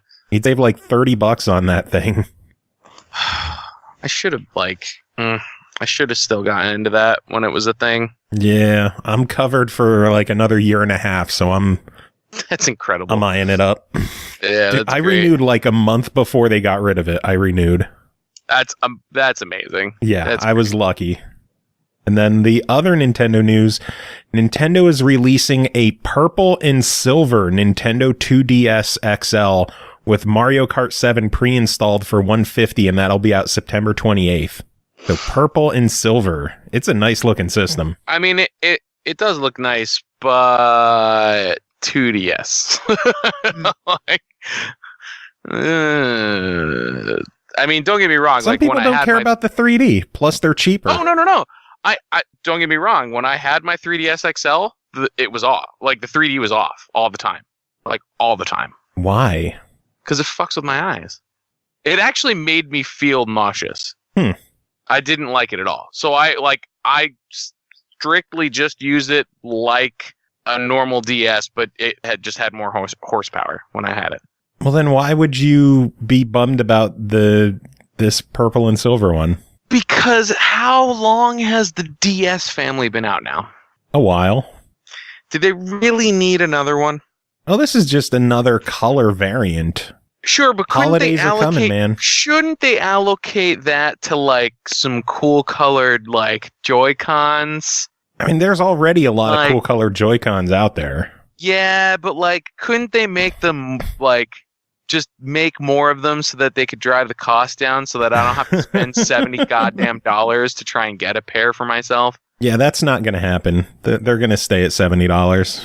Well, they shouldn't. No, they shouldn't. Because Nintendo played the long game, and now you have to pay the price. I just want another pair of them so that I could hypothetically play with 3 other people that I don't even know who they would be. Dude, that's what the extra Pro controller is for in the Smash Brothers bundle. Well, see now, right now, when I was on the road and I was still with the band and everything, like I was only able to play we had 3 players because I had the 2 Joy-Cons and then my Pro controller. So it was weird to have like an odd number of people playing. So don't get me wrong. Smash Brothers, 2 Pro controllers, 2 Joy-Con, you're set. See, you keep saying all these things as if like I'm just made of money. Like, well, if you're already spending $70 on 2 Joy-Con, the only video game related purchase that I've made for myself in the past 3 or 4 months. Let's hear it. Dead Cells. Good purchase. But that's it. Literally it. Damn. That's it. That's crazy, yo. Yep. I actually lost some because I canceled my Game Pass and my Gold. So hypothetically, I would have 4 more games by now. At least actually probably closer to about 8 or 10. We got to get you Gold again so you could get For Honor. Yeah. Let's crowdfund it overnight. Let's crowdfund it. No, thank you. I was actually yesterday. I was actually supposed to go to a concert. I was going to go to 311 and Offspring, and I couldn't do it. This is the cheapest I've ever seen tickets for them. It was $40 at the Allentown Fairgrounds. Damn. Yeah. Like the last time that I looked up tickets for 311, they were like $300. God damn. And I was like, I should be at the show. Were they $311? Some of them were. Ironically. Well, not ironically, but you know what I mean. Intentionally. Sure. But yeah, that's all the news I got. Anything else that y'all wanted to talk about? Oh, man. That's all you got? No. That's a lot of fucking news, man. All right. We're an hour into this section. You couldn't have me on and not talk Diablo. All right. What happened in Diablo? there's talk that there may be a Netflix series. Really? Similarly animated to like how they did Castlevania. And the writer is the guy that did Hellboy. Interesting. Yeah. It's not like it has not been officially confirmed from Netflix yet, but there's a lot of he said, she said, not at liberty to say, but like, hush hush kind of stuff going around. So possibly Diablo. I mean, I would lose my shit. Obviously. Oh, I know you would. See now, and at the same time, there's a lot of people like in the like Reddit communities and stuff like that are like, there's a lot of people that are pissed because I think the last time that we were, that I was on, I had mentioned that video that the community manager for Diablo came out and said, like, we've got a bunch of stuff in the works. And there's a lot of people that are up in arms being like, if this is what they mean about a bunch of stuff in the works, because there's like a comic that's getting released. There's like, it's a lot of stuff that isn't another game, like the Switch port and stuff like that. By the way, how fucking excited are you for the Switch port? I mean, it's pretty much what I like. I kind of knew it was coming. We all knew it was coming. Yeah, I told you from the beginning. I was like, as soon as I got the system, I was like, they're going to put Diablo on this and it's going to be awesome. I knew it. I totally knew it. So yeah, I mean, it's cool that that's like confirmed now. I can't wait for BlizzCon. I'm actually really angry that I'm not going to be at BlizzCon because I know that they're going to drop some like ridiculous bombshells and I'm going to be like, why not me? I want to be there. Yeah, but you're saving up for MagFest instead, right? Yes, I'm going to do MagFest. That's because it's the only thing that I can realistically kind of scrape together and afford to do. Did you pre-register yet? I have to do it tonight because I had to deposit money into my bank today. Nice. Yeah, got to pre-register by the 3rd if you want to get in on the hotel lottery. Right. Which, that's going to be a shit show again. I wanted to take care of tonight. Well, from what I understand on MagFest's back end is that they did resort over to dedicated servers for their systems of stuff, so it shouldn't be as much of a shit show. It's still going to be a shit show. I mean, to a certain degree, but maybe not as bad as previous times. I like the fact that you have to log in with like your registration number before you're allowed to get into the hotel lottery room. I mean, that's good. That'll keep people from opening up like 100 tabs in their browser and try getting in that way.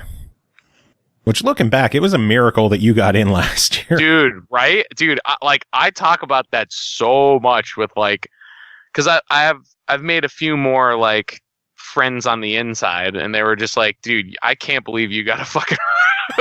They were like, I was working here and I stayed at another fucking hotel. Damn. I was like, yeah, man, I got really lucky. So, well, hopefully again this year we'll be able to do it. Yeah, I mean, I'm not gonna lie. If I can't get in on the main one, like I may not go. But we'll see. I'm the same way with my back.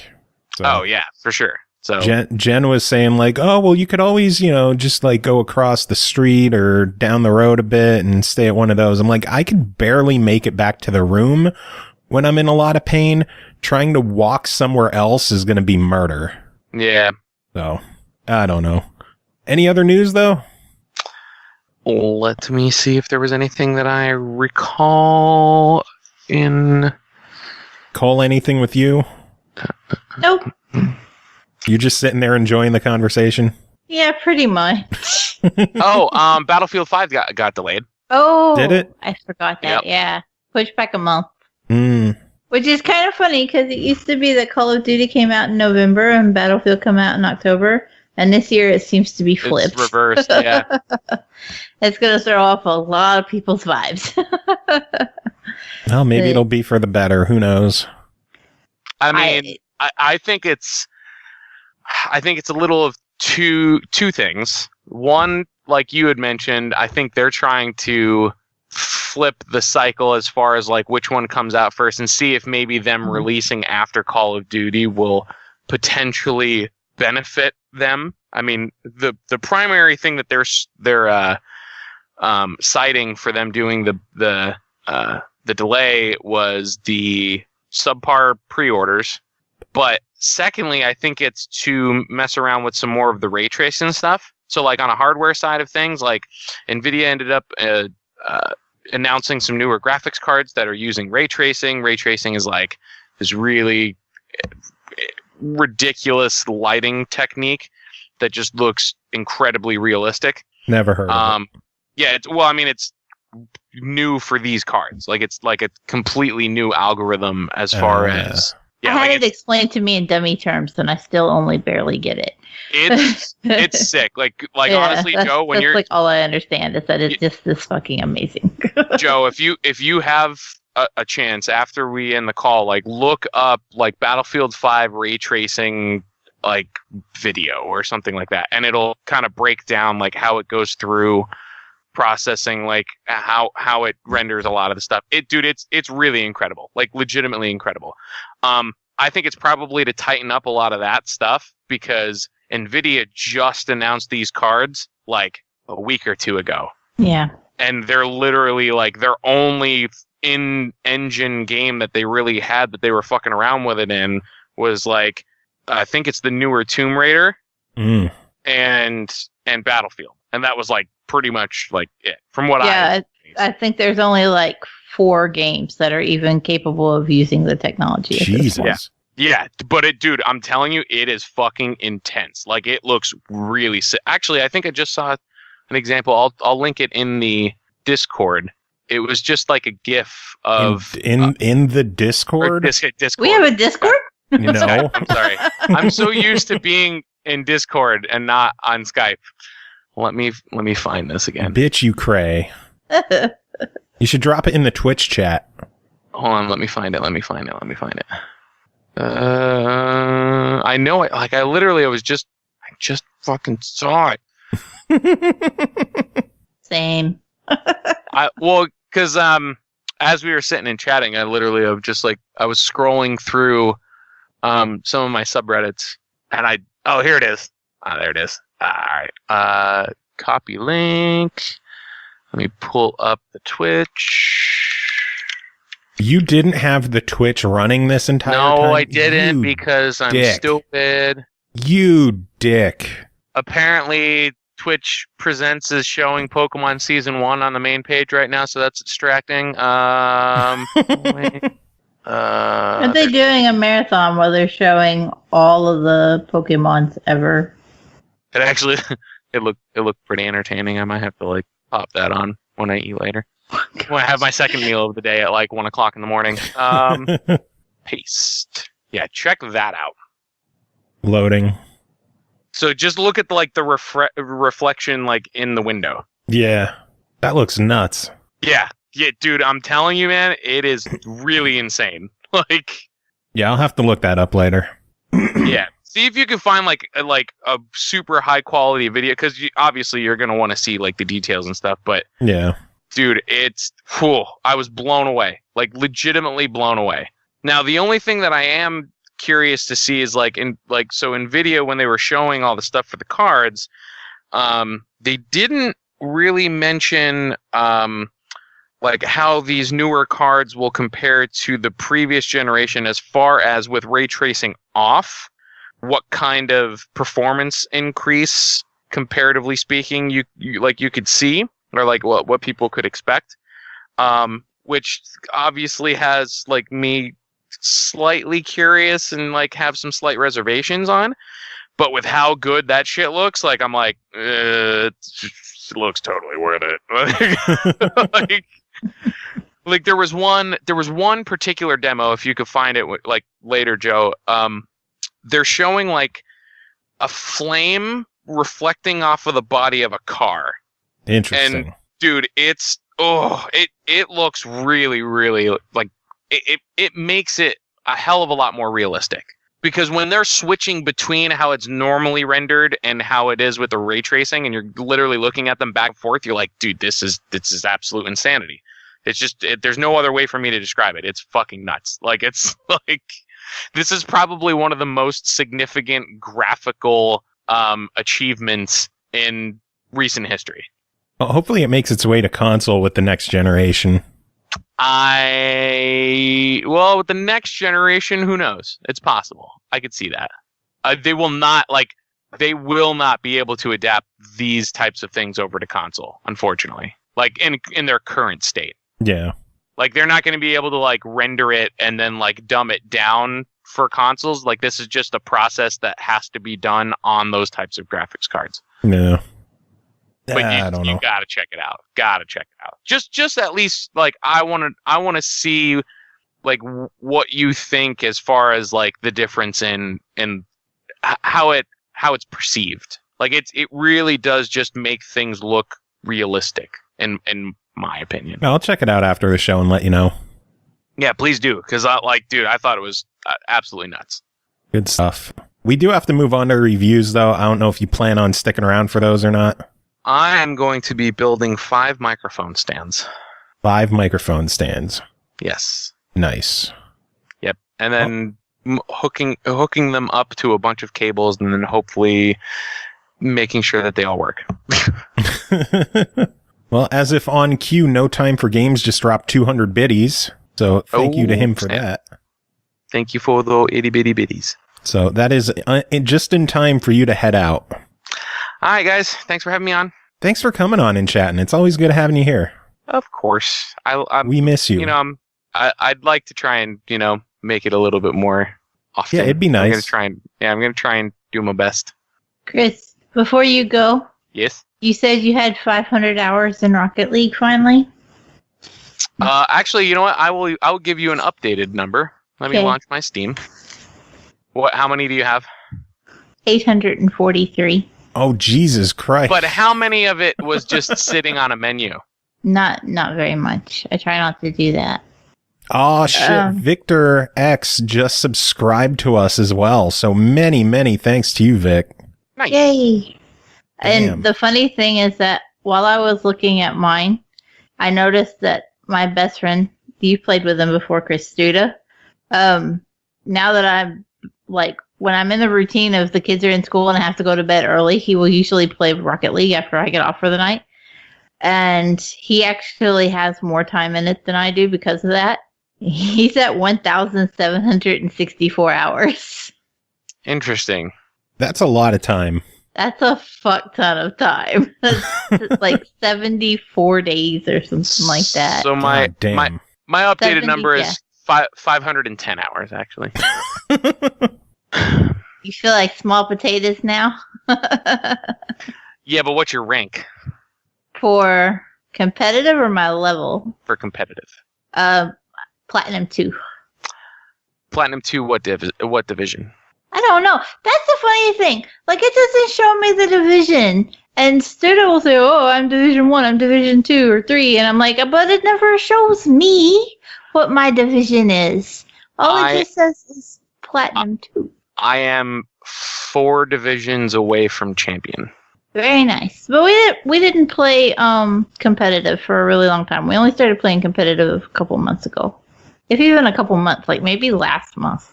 It was just one of those we were like, okay, it's getting too easy to beat up on people casual now. And we wanted more of a challenge, so we switched to competitive. Oh, cool. You'll be excited about this. Lily just dropped 30 bits too. Lily face. Everyone's dropping the bits and the subs today. We appreciate all of you. Pity in no time. We're getting there. We're working on it. Oh, Cole, are you on a crew for Rocket League now? Oh, I joined Shiz's club the other day when we were knocking out the achievements real quick. I'm probably gonna have to join because I already joined one on PC. Yeah. But I could obviously join one on the Xbox once I have live again. Mm-hmm. Yep. So you let me know. Okie dokie. Whenever you get gold. Have you done a crew game yet or no? Yeah, I already got all the achievements and got the completion back. How Shocking. awesome! How awesome do the stadiums look? Oh yeah, it took some getting used to because we were playing in where Shiz made the club. Obviously, everything's purple. Okay. Surprise. And so then, like, we were playing against these people who had all their colors set to white. And, To what? White. White. I'm sorry, to what? I'm sorry, are you saying white? No, it's... Yes. I like it, though. Do it again. I'm ready. Like, it's good. I like it. Sorry, it's like I'm enamored. Who, But what, when, where, and... What? Ask me about snipers. We were playing on Neo Tokyo, and we're used to everything being blue and orange. Like, I was so thrown off the whole first game because I was like, "What the fuck is everything purple and gray?" It doesn't make sense. Well, not to mention that whole map was purple to begin with. Yeah, it's just like this is different and weird. It took some getting used to. It's really cool though. Like the first one that I ended up doing, it was slightly distracting because like I'm just looking around at all the little changes in the stadium where it's like, oh, like the cards that they're holding up for each like side to make it look like a Rocket League logo, like those are different colors. And I'm like, oh wow, some of the eggs are like different colors too. And I'm like, this is great.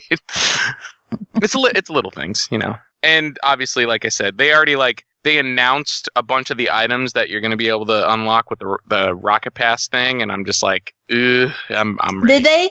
Yeah. I haven't seen that yet. I need to go look that up. Yeah, they posted a thing today, and it's interesting too because some of them they have like different evolutions. So it's like there's a version 1, there's a version 2, and a version 3. So the deeper that you get into it, like you unlock the other versions. Oh. Like just for like certain wheels and even like car bodies, they have like different like evolutions of the car bodies for one of the cars that you can unlock. I think it's really, really cool. I do like at least cosmetically the way that they're doing some of the stuff. It's just a matter of I'm curious to see how long it will take of gameplay to unlock something. If it's going to take like ages for me to get something, then yeah, I might be pissed, but yeah, we'll see. After that, after my little Rocket League tangent, now I will bid you adieu. 12 minutes later. Yeah. Pretty much. Kris, you are at the worst at saying goodbye. I really am. Do you have any final words? Let's hope that BlizzCon doesn't suck. I thought you were going to say white. What? White. And ice and sniper and oil. Oriole. Oh. Wait, I have a question. I'm gonna put a name in chat, and I want to hear how you guys pronounce it. It's a town, well, a city in Kentucky, and I want to hear how you guys pronounce it, and then I'll tell you how we pronounce it. Let me guess. You say Louisville. Mm-hmm. How do you say it? Every other person in the world says Louisville. No, it's Louisville. Louisville. Louisville? Is that how you're saying? It's Louisville, Kentucky. Mm-hmm. Louisville. You would hate it when the roads are icy. Oof. Oof. What's worse? Black ice or white ice? Black ice, because it'll send your ass to hold on. One more time. Black ice. Wow. It was funny the other day. I was playing Strange Brigade, and you have to like open up doors solving these puzzles, and there's the answer is somewhere in the world. You just have to find it, and they look like hieroglyphs. And one of them looks like an eye. A what? An eye. An eye. An eye. An eye. Oh, okay. And we were streaming while we were playing, and I was casually reading them off, and I didn't think to correct myself. And like everything in the stream just stopped, and they were like, "What? Say that again? What was it?" Yeah. It was an eye. Oh my god! Button and let's go. An eye. There's a Y in that. I don't know if you knew that. There's a Y in that word. All right, Kris, we got to let you go before this continues on. Okay. This is getting out of hand. Later. This is getting out of hand. Kris, we love you. I'm just trying to keep this authentic old school SML. That's all. You're doing a very good job, but this is already like 2.5 hours into the show. Okay, you're welcome. Bye. Yeah. Oh shit! I love when Kris is on. Kris is great. Things get insane, but I'm so tickled I have more Rocket League time than him. We should probably dive into reviews, huh? We can try. Try. At this point, I give up. I'm not even gonna start. It's just a thing. It takes too much effort to hide it anymore. Oh, you. Anyway, first game to talk about tonight is called Brawlout, developed and published by Angry Mob Games. Released August 21st on Xbox One, PS4, and PC for $19.99. Deluxe Edition is also available for $29.99 and includes some extra gear, skins, and emotes. Brawlout packs a punch with couch and online play modes, blending platform fighter mechanics and traditional fighting gameplay into a stylish and fluid battle royale. Rather than slow-paced defensive battles, Brawlout goes all out with lightning-fast aerobatics, which platform fighters are famous for. Cole, tell us about Brawlout. So Brawlout is basically a platform arena fighter like Smash and Rivals of Aether. It's in that same kind of vein. It has more of like a 3D character model aesthetic, whereas like Rivals of Aether is pixelated. You've got more of the full-fledged rounded 3D character look here. There's tons of different stages. There's different characters. One thing that's interesting with the characters that a lot of other platform fighters don't do, they have the different skins, so you can recolor your character, but some of them aren't just color and cosmetic changes. They actually add different abilities. Really? So yeah, they'll actually like change the way that your character can play based on the type of skin you choose for them, which works out. When I was playing, I played a lot with Ukulele, who is actually one of the characters that you can play as. And I was switching through some of the skins, and I found that I did better with certain skins than without. Ukulele is not the only guest character. Yeah, there's a pretty solid lineup of guests. There's also the Guacamelee guy. I've never played Guacamelee. I'm not familiar with who this is. I'm just like, I recognize that character. You should play Guacamelee. Actually, after this review is Tim Ekkebus guest review coming on to handle Guacamelee too. So stay tuned, people. Yeah. So I haven't ever played it, but you can play as the Guacamelee character in this, which was pretty cool. And he fucked my world up when I played against him in arcade mode. Like a lot of platform fighters, there's not a whole lot of substance here. This is just beat the shit out of somebody. Whether you're playing against somebody local, whether you're playing against the AI, whether you're playing against somebody online. There is online. How is the online?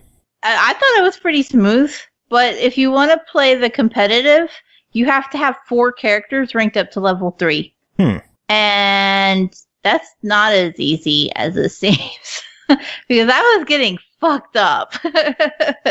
I do want to say that as difficult as this game can be, the controls are far more entry-level accepting than, say, Rivals of Aether. I didn't feel like it wasn't something I couldn't just jump into and just start button mashing and get somewhere. But you're not going to beat anything in the arcade or against the AI by just button mashing. No. And that is pretty evident in the fact that there are a lot of achievements in this game still sitting at 0.0%. Oh boy. Because arcade mode actually has 3 different levels of difficulty. There's, if you remember old school Mortal Kombat, when it has like the towers and you moved up the tower as you beat each fight. Mm-hmm. Yeah, that's the kind of layout that arcade mode has on here as well. Okay. So you move up the tower, but how many people you have to fight is dependent. You know, if you're picking easy, the tower is obviously smaller, medium's bigger, and hard is like 2.5 rows of tower.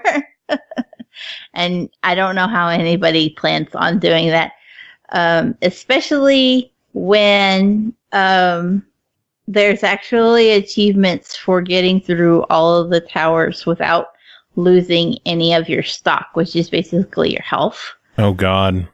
So don't get knocked off of the platforms and lose your stock even once for the whole, tower.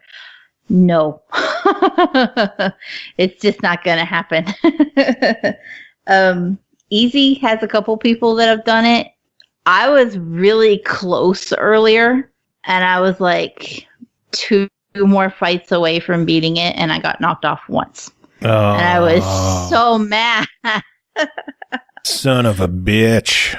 But, for all of its difficulty, at least the controls are simple enough that you're just like, it's okay. I can learn these in a relative manner. I found that I spent, like with Rivals of Aether, I spent an insane amount of time in the tutorials, and I still can't tell you shit. I just button mash and hope for the best, and Rivals of Aether does not let you get away with that. I was far more successful with button mashing in Brawlout than I ever was in something like Rivals. Otherwise, it's really a lot of fun. I played some local co-op against number 1, and I told her that in the future this was how her and her sisters were settling any dispute. Let's go brawl it out. Nice. Good parenting. Right? It's really, it keeps them from beating up each other. On Xbox One X, the developers have said that this game hits 60 frames per second. It actually hits 60 frames per second on all of the Xbox versions. Whether you have a regular one, a One S, or an X, it's smooth. And nice. it's just a flawless experience. But on the X, you can choose whether it's going to be 4K or 1080p. Depending on what's more important to you, performance or appearances. Performance, but yeah, it is. It already is 60 frames. Either way you slice it, though. My biggest complaint: playing online matchmaking is slow. You can take a long ass time, and this again. And I always have to throw out this disclaimer: I play it stupid early in the morning. And that affects my ability to find people to play shit with. But even when I tried to play, I think it was the other night I was on, and it was around 10:30 or 11ish, and I still just had to wait a long ass time to get a match. And the load times are pretty lengthy. I don't know if that's an S thing because I am on an S, or if it's better on an X, but you gonna just go ahead and expect to spend a little bit of time waiting for it. The other downside is that online is 1v1 only. Oh. Now, yeah, you cannot get a big party together online and beat shit out of each other. That's if you want to do that, if you want to do that, you're stuck fighting it out with somebody that's on the couch with you. You can set up a private match and do it, but if you're just looking to find randoms to smash it out with, then nope, fuck you. 1v1 only. That's a bummer. I like games like that where you have a nice crowd going instead of 1v1. Yeah, I find it's a lot more enjoyable to play a game like this with more people on the screen. Because no matter what you do, you're going to whack shit out of somebody. Mm-hmm. And so it's a little disappointing to not just be able to queue up and find some random people. But then again, given how long it takes just to find one person, True. finding a bigger group might have been something that just wasn't an option. Yeah. But well, as it all stands at $20, what's your verdict on it? I do give it a solid try it. But if you're looking to play it single player and you're not particularly good at these kind of games, you may feel that you're just locked down by the difficulty and not going to get anywhere. All right, sounds good. I definitely have to play this one myself. I love Smash games, so I got to dive in soon. I will button mash with you. Sounds good. You can beat the shit out of me. Finally, a game I could beat you at. It doesn't take long to figure out that I'm just hitting random shit. All right, as I mentioned before, we have that Guacamelee 2 review from Tim, so we're going to cut to that right now. All right, next game to talk about is called Guacamelee 2, developed and published by DrinkBox Studios, released August 21st on PS4 and Steam for $19.99. Head back to the Mexiverse in this long-awaited sequel to the smash hit Guacamelee. Uppercut your way to victory across stunning new handcrafted levels, featuring a dense and colorful world, new luchador moves, sassy new bosses, twice the enemies, and 300% more chickens. Checking this one out, as you could tell by the clacking away. Tim Ekkebus, how are you doing? Ondale! Vámonos. Viva la raza! All that stuff. Conan's whole intro. Remember that shit? My God. Yeah. It's like right up there with the whole New Age Outlaws intro with like long, most unnecessarily long call and response intro. Oh, you didn't know? I didn't. I was unaware. Nobody told me. So yeah, Guacamelee, man. It's been How's a the long sequel? time. I've heard a lot of good about it. How's the sequel? It's real good. So yeah, the first it's real good. It's kind of more of the same, but if you really like the first one, that's great. If you didn't like the first one, well, I don't know. So anyways, not to just end the review right off the bat. And there you go. What else do you need to know? No, so yeah, Guacamelee is a luchador, Mexican-themed Metroidvania type game. And it, the first one, it was just a really rock-solid game, I thought. Just like good exploration, like a nice looking game, solid combat, just like a fun aesthetic overall. And Guacamelee 2 is a lot more of that. It carries over a lot of the mechanics from the first game. So to get into small spaces, you turn into a chicken. Yay. To open new areas, you earn different attacks, like an uppercut, which breaks red blocks, and a dashing punch that breaks blue blocks, and a frog splash that breaks green blocks, and then a headbutt that breaks yellow blocks. That's exactly the same as the first one. For better or worse, the headbutt always pissed me off because you have to hit it from neutral, so I would often do a dash punch instead. That still annoys me, but yeah, that's still there. You can still grab enemies and kick them about. Importantly, they have added upgrades so that you can actually like pile drive and suplex them. Oh, which sweet. It's like one thing I was disappointed about in the first one is that like when I get a wrestling game or a wrestling theme game, like I want the wrestling mechanics to be as overly like deep as possible. Like I want to be thinking about my holds and suplexes and like multi-layered stuff. It's like why I play a lot of King and Tekken, and like why I love the old N64 wrestling games, because it was like, okay, I'm going to gear my guy around attacking this body part and be really meticulous about my wrestling and such. Whereas most games are just like, hey, suplex. But at least this, they went the extra art. It's like, okay, here's a suplex here and a pile driver there, and you're doing a frog splash and stuff like that. So that's fun and appreciated. The biggest upgrade for me, I think, overall in this one is that, like, I just think it looks way better than the first one. Like, the first one was like a decent looking game. It was a solid looking game. But this, like, there's just so much more detail in, like, the environments and the enemies. But the environments especially, it just looks really great. And there's, like, a really significant difference when you, one of the mechanics that comes over from the first game is the ability to pop back and forth between the world of the living and the world of the dead with just like the touch of a button.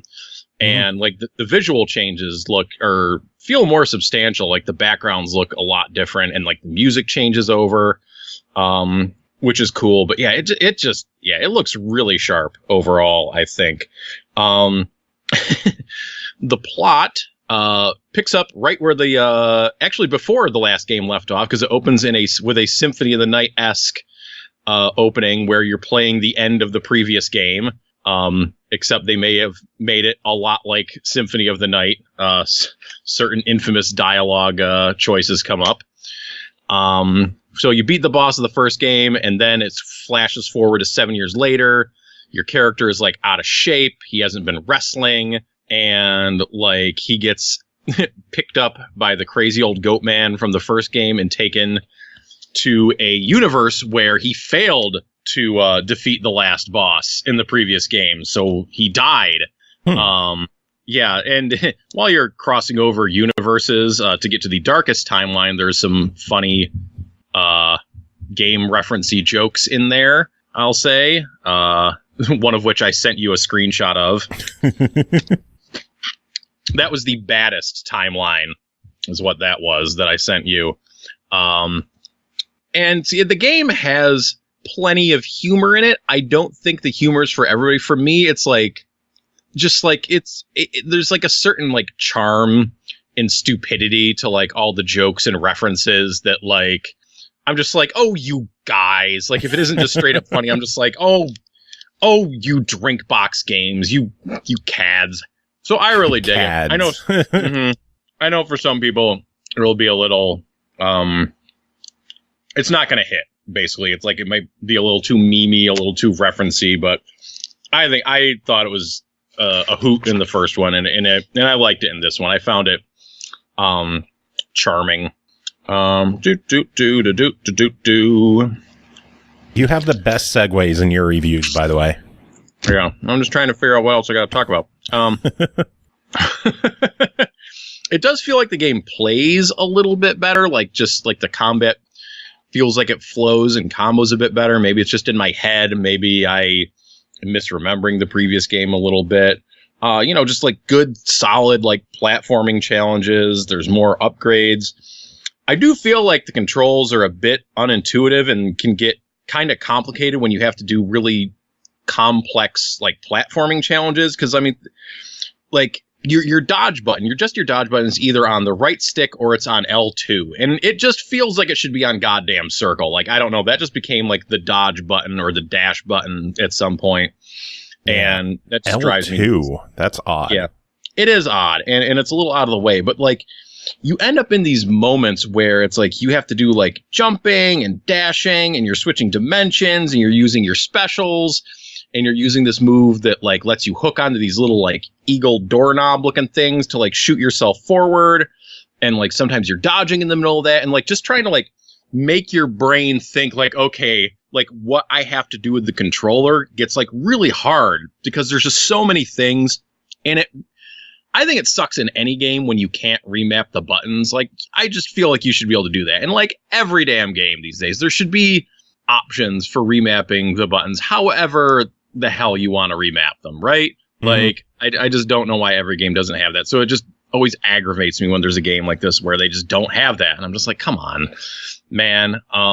It's a minor gripe, but it was kind of a gripe with the first game. And it's definitely a gripe here. And that just like, sometimes you got to think too hard about what you want to do. Like the combat, like the stuff you need to do for combat still is solid because it just combos really well. Like attack, launch, jump, use a special, use your frog splash, maybe switch dimensions. Like there's a nice like cadence to it, but still feels like it could be a bit better. But overall, it's still good. It's still a lot of fun. Like I have been really enjoying it and playing it for good long stretches at a time when I get to sit down with it in the evening.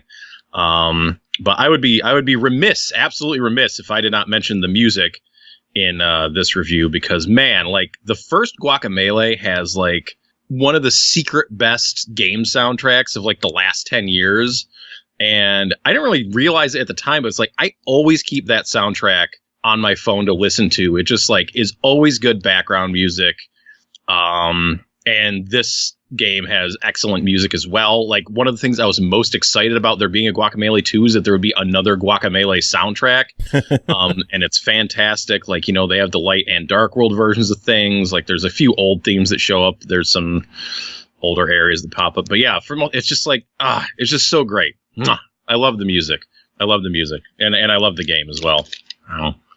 Awesome. It sounds like anyone who enjoyed the first game is going to find a lot to love in this one. Absolutely. You know, and it's been 6 years. The first one came out in like 2012 or 2013. It's been 5-6 years. So it's not like. Has it been that long? Yeah. It's been quite a while. God. So it's not like this is like a quick turnaround. So it felt, you know, really good to go back to. Like even being a lot like the first one. Like there was so much that like I didn't remember exactly about the first one. Like it's far enough in my rear view that it doesn't, it doesn't feel boring. I guess is what I should say. It still feels good and solid and fresh and fun and like just great to play. It looks awesome. Nice. It really looks good. Really like the art. Well, then overall $20 on this one. What do you think of it? Yeah. The only reason that I think someone wouldn't want to get this game is if they really didn't like the first one. But otherwise, like, absolutely. You should definitely check it out. If you didn't play the first one, I don't know, you'll probably want to do that first, I guess. But if not, I mean, you can jump right on this one. I think you'd be fine in terms of the plot. And it has 4-player. I forgot that. This is 4-player simultaneous play. 4-player? How does that work? 4-player. Like, you just press start and people come in. Oh, shit. Straight up. It just turns into a 4-player brawler. I'm sure the platforming sections are an absolute fucking disaster with 4 people. But that's probably part of the fun, isn't it? I didn't have 4 people to check that out, or 4 controllers even for that matter. But yeah, there is there is that as well. Sounds like a friendship killer. Oh, yeah. Yeah. Man. Oh, man. Well, it sounds awesome. I am very much looking forward to when it hits more platforms. Everyone knows how I feel about exclusivity stuff, so hopefully it won't be too long before it shows up on other systems. I mean, Guacamelee the first is on, like, everything these days, so... Yeah, that's why I'm surprised they went with the timed exclusive. I feel like it was with PlayStation. It was the same way when it first came out. Or was it on Xbox? No, I think the first one was timed exclusive as well. I just figured with it hitting every other platform eventually, that with the sequel they would, release it everywhere. But money talks, I guess. Sure does. Oh, man. Tim, always good having you on chatting about this stuff. Hell yeah, man. Any final thoughts?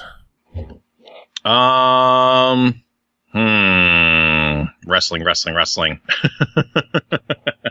No, Becky Lynch is fucking great. Becky Lynch forever. All right, thanks again to Tim for doing that one. Guacamelee 2 sounds fucking awesome. So hopefully, like I said, hopefully it comes to some more platforms soon. Yeah, that would be nice. It would be nice. I love Guacamelee. I haven't played it. Well, you should.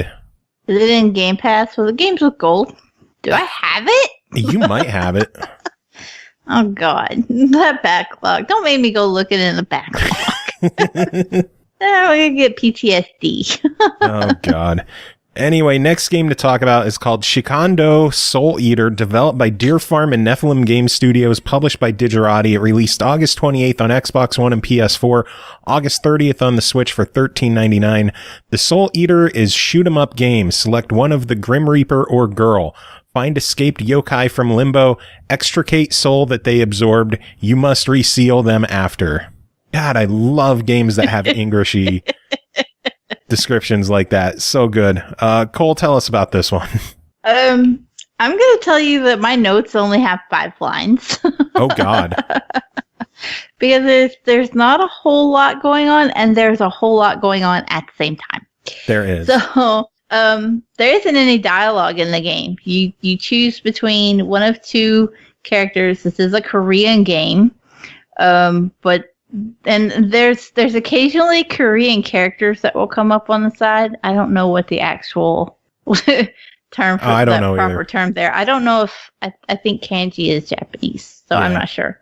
But there are characters that I don't recognize. I apologize for my American side here. But there isn't any kind of story beyond that. There's no translation for it, so I have no idea what that shit says. You choose between 2 characters, which is their names are actually translated, and one of them is the Grim Reaper, and the other is just the girl. I don't know why. I couldn't tell you why for the life of me, and I beat the game twice. I don't understand. It is a shmup. It's a good old fashioned vertical scrolling, actually, bullet hell, and your character has the ability to maneuver entirely up and down the board, but you're really just gonna stay down toward the bottom to keep anything from flying at you and fucking up your world. Mm-hmm. One of the things that did get me about the game, the hitbox is on the screen, and the hitbox is a little circle that looks like a gear. Now, I was playing on a 55-inch TV, and this little hitbox was literally about 2 centimeters wide. Well, that's kind of the point in games like this, to have a tiny hitbox like that so that you aren't dying constantly. And the funny thing is that it took me a little while to realize that it was just the hitbox being visible. So I was trying to save this big ass character model. And I'm like, oh, how is she getting hit and not getting fucked up? I don't understand. Either I'm amazing or something is fucked. The joys of bullet hell hitboxes. And then I got hit and realized what was going on. And somehow I go through like 4 chapters. There's 5 chapters in all, and I go through 4 of them without dying. And then all of a sudden, I realize where that hitbox is at, and I'm fucked. That's just all there is to it. I'm just getting hit left, right, and center. It's pretty easy to get through the campaign as it is, and like it's short. It's 5 chapters. You have a short little wave of maybe a dozen or so enemies that come at you. There's only 3 or 4 variants. It's not anything frantic or difficult to deal with. The bullet patterns are fucking insane. And when you think you're just saving your whole body, you kind of panic and you're like, I don't know how I'm supposed to survive this. So you'll spam the bombs that clear out the bullets. And then when you realize that all you got to protect is that little tiny ass dot, and then you start getting brave about it, and you're like, I can fit through those bullets, and then you die.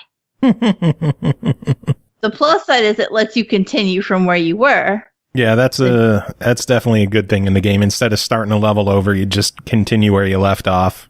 The downside is that there are achievements for beating it without using a continue. Yeah, which just who got to chapter 5 all of fucked that up.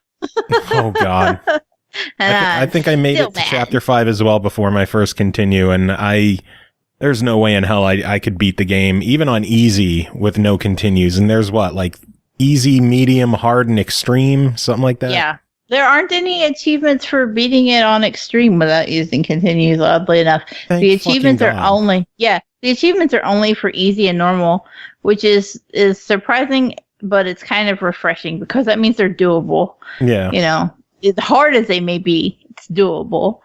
On top of the difficulty modes for the campaign, you can also play a boss rush, which it's not too bad, but I mean, it's a boss rush. It's just boss. That's actually one of my gripes with the game, is that the boss fights just seem overly long. And they all have 2 phases. Mm-hmm. And like you think, oh, okay, I've already spent an insane amount of time chipping away at this bar, and then, oh wait, never mind, there it comes again. Yep. The really neat thing, though, is all those bosses are actually based on Asian mythology. That's interesting. Yeah, I found that out by looking up the game's history and development and stuff, because it doesn't have any words to tell you that. But it was really neat. And also, I was kind of wondering, like, the fuck they come up with some of these bosses. Because that one's got like an upside down chick head with boobs flopping all over the place, and then don't stream this. I mean, there's no nipples. She does have nipples. They're just not colored in a different color, so they don't stand out like nipples. Yeah. But the outline for nipples is definitely there. Yeah, there's an outline, but there's no actual visible nipple. Them are nipples. Titties. If you're a fan of that anime manga jiggle physics, you're gonna be very pleased with these bosses. This is just one instance where like I just roll my eyes and go, this is a different culture. I can't help Pretty much. You know, but I had a lot of fun playing it, and when I went into it, I didn't expect to get very far. It usually takes me a long time to get to where I can beat a shmup or a bullet hell. Like, it just takes me an insane amount of practice to learn those patterns. And yet, I just flew right through this. And I was like, oh, okay then. So, and like Brawlout, for what it is, even though it's difficult, it has a low entry level bar. You know, you can just pick it up and go into it. Yeah, it's definitely a more approachable shmup than most that are out there. Even as hard as it is. And it's hard. But Yeah, I had a lot of fun with it. Yeah. So overall, $14. What do you think? I gave it a definite try it if you're into shmups. I don't think you're going to be disappointed. Unless you wanted like a big long ass campaign, in which case, fuck you. Sorry, there's only 5 levels. Well, bullet hell don't usually have super long campaigns. The whole point is score chasing and, learning patterns and getting better. Stardust Galaxy Warriors had a longer campaign. See? They're out there. There's not many. Okay, I'll concede. But they exist. Okay. This one isn't one of them. All right, well, next game to talk about is called Socketeer, developed by Icebeam Games, published by Alliance Digital Media, released August 21st on Xbox One and Steam for $9.99. Strategically hack robots to control their combat abilities and use them to advance deeper into each space station stronghold in this charming sci-fi roguelike. Cole, what is Socketeer? It's very charming and sci-fi, and it is a roguelike. It is a 2D top-down. I want to say twin stick too, because I don't feel like I've thrown enough genre descriptors in there. It does have a little bit of a twin stick element to it, where you control a small little robot and you just get to hack shit. It's incredibly adorable and quirky in its art style. I'm gonna say something, and I don't know if anybody's gonna understand the reference, but there used to be a TV show on Nickelodeon called Wow Wow Wubsy. And as soon as I saw the art style for this game, I was like, "Oh, it's Wow Wow Wubsy." I've never seen that. It's just it was on Nick Jr. about 12 years ago. I remember number 1 watching it, and this reminded me of that art style. And anybody who's confused by that can Google it, because that's the best way I can describe this shit while we're doing a podcast. But it's just a quirky, adorable, charming-looking little game. And you really are just exploring different levels of space stations. Your character's kind of weak to start off with. You're armed with not much more than an EMP. But you can go up to different terminals. You can hack into different enemies that are in the world. And once you hack them, then you can take over control of them. So there are enemies, for example, that have guns and are able to fire weapons. And there are some little... I'm not even sure like how to describe some of these characters, but he's like a little... almost like a little drone, but he fires bombs. And you can just tackle all kinds of different little things. An interesting thing about the hacking on here, you would think it would be kind of complicated since it's like the main mechanic of the game. Mm-hmm. It's not. It's once you press the button to take over a terminal or an enemy, then you'll have 3 little lights that pop up. Basically, you press left trigger and right trigger for the lights. And if it lights up green, you got the right trigger. If it lights up red, got the wrong one. In theory, it should never take you more than 2 attempts to actually hack, because it straight up tells you, you got that one wrong, dumbass. Do it right next time. Like, it just glows red, and if you're sitting there holding the right trigger and it's red, there's only one other option next time. Press the left one. So, I mean, it was like you could just sit there and hit the right trigger 3 times every time and go, oh, well, it was right, wrong. Next time you go right, left, and you're done. That's it. If you fuck up the hacking in this game, there's a problem. You should just give up playing games. You need a new hobby. Oh, God. So it's very, it's very user friendly. I wish that there was more of a problem solving or puzzle aspect here, because there's the potential for it, but the hacking never gets any more difficult. It never changes or affects anything. It's just, oh, there's an enemy in this room, hit the EMP button, pick one to hack and go. And you're just like, okay, there could be something a little more. The biggest threat that I ran into was myself, because you God. can shoot a bomb, and the bombs actually just destroy the space station. And there's a benefit to this because it blows out the wall, and of course, space sucks everything out of the room, including you. Proud of you. Including you. So you can use this method to effectively get rid of a large bunch of enemies in a room. You can also use this method to effectively get rid of your dumbass. There's even an achievement for getting sucked out and finding your way back in before space kills you. Oh, God. But it makes you consider the way you're going to move about the world, because you can't just go in guns blazing, or you're just going to get sucked up by space.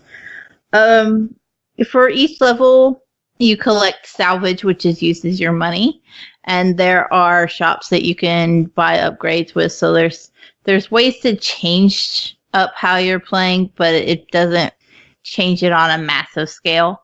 And there are no permanent upgrades. So this is a roguelite, and you start over every time. There's literally nothing that transfers from run to run.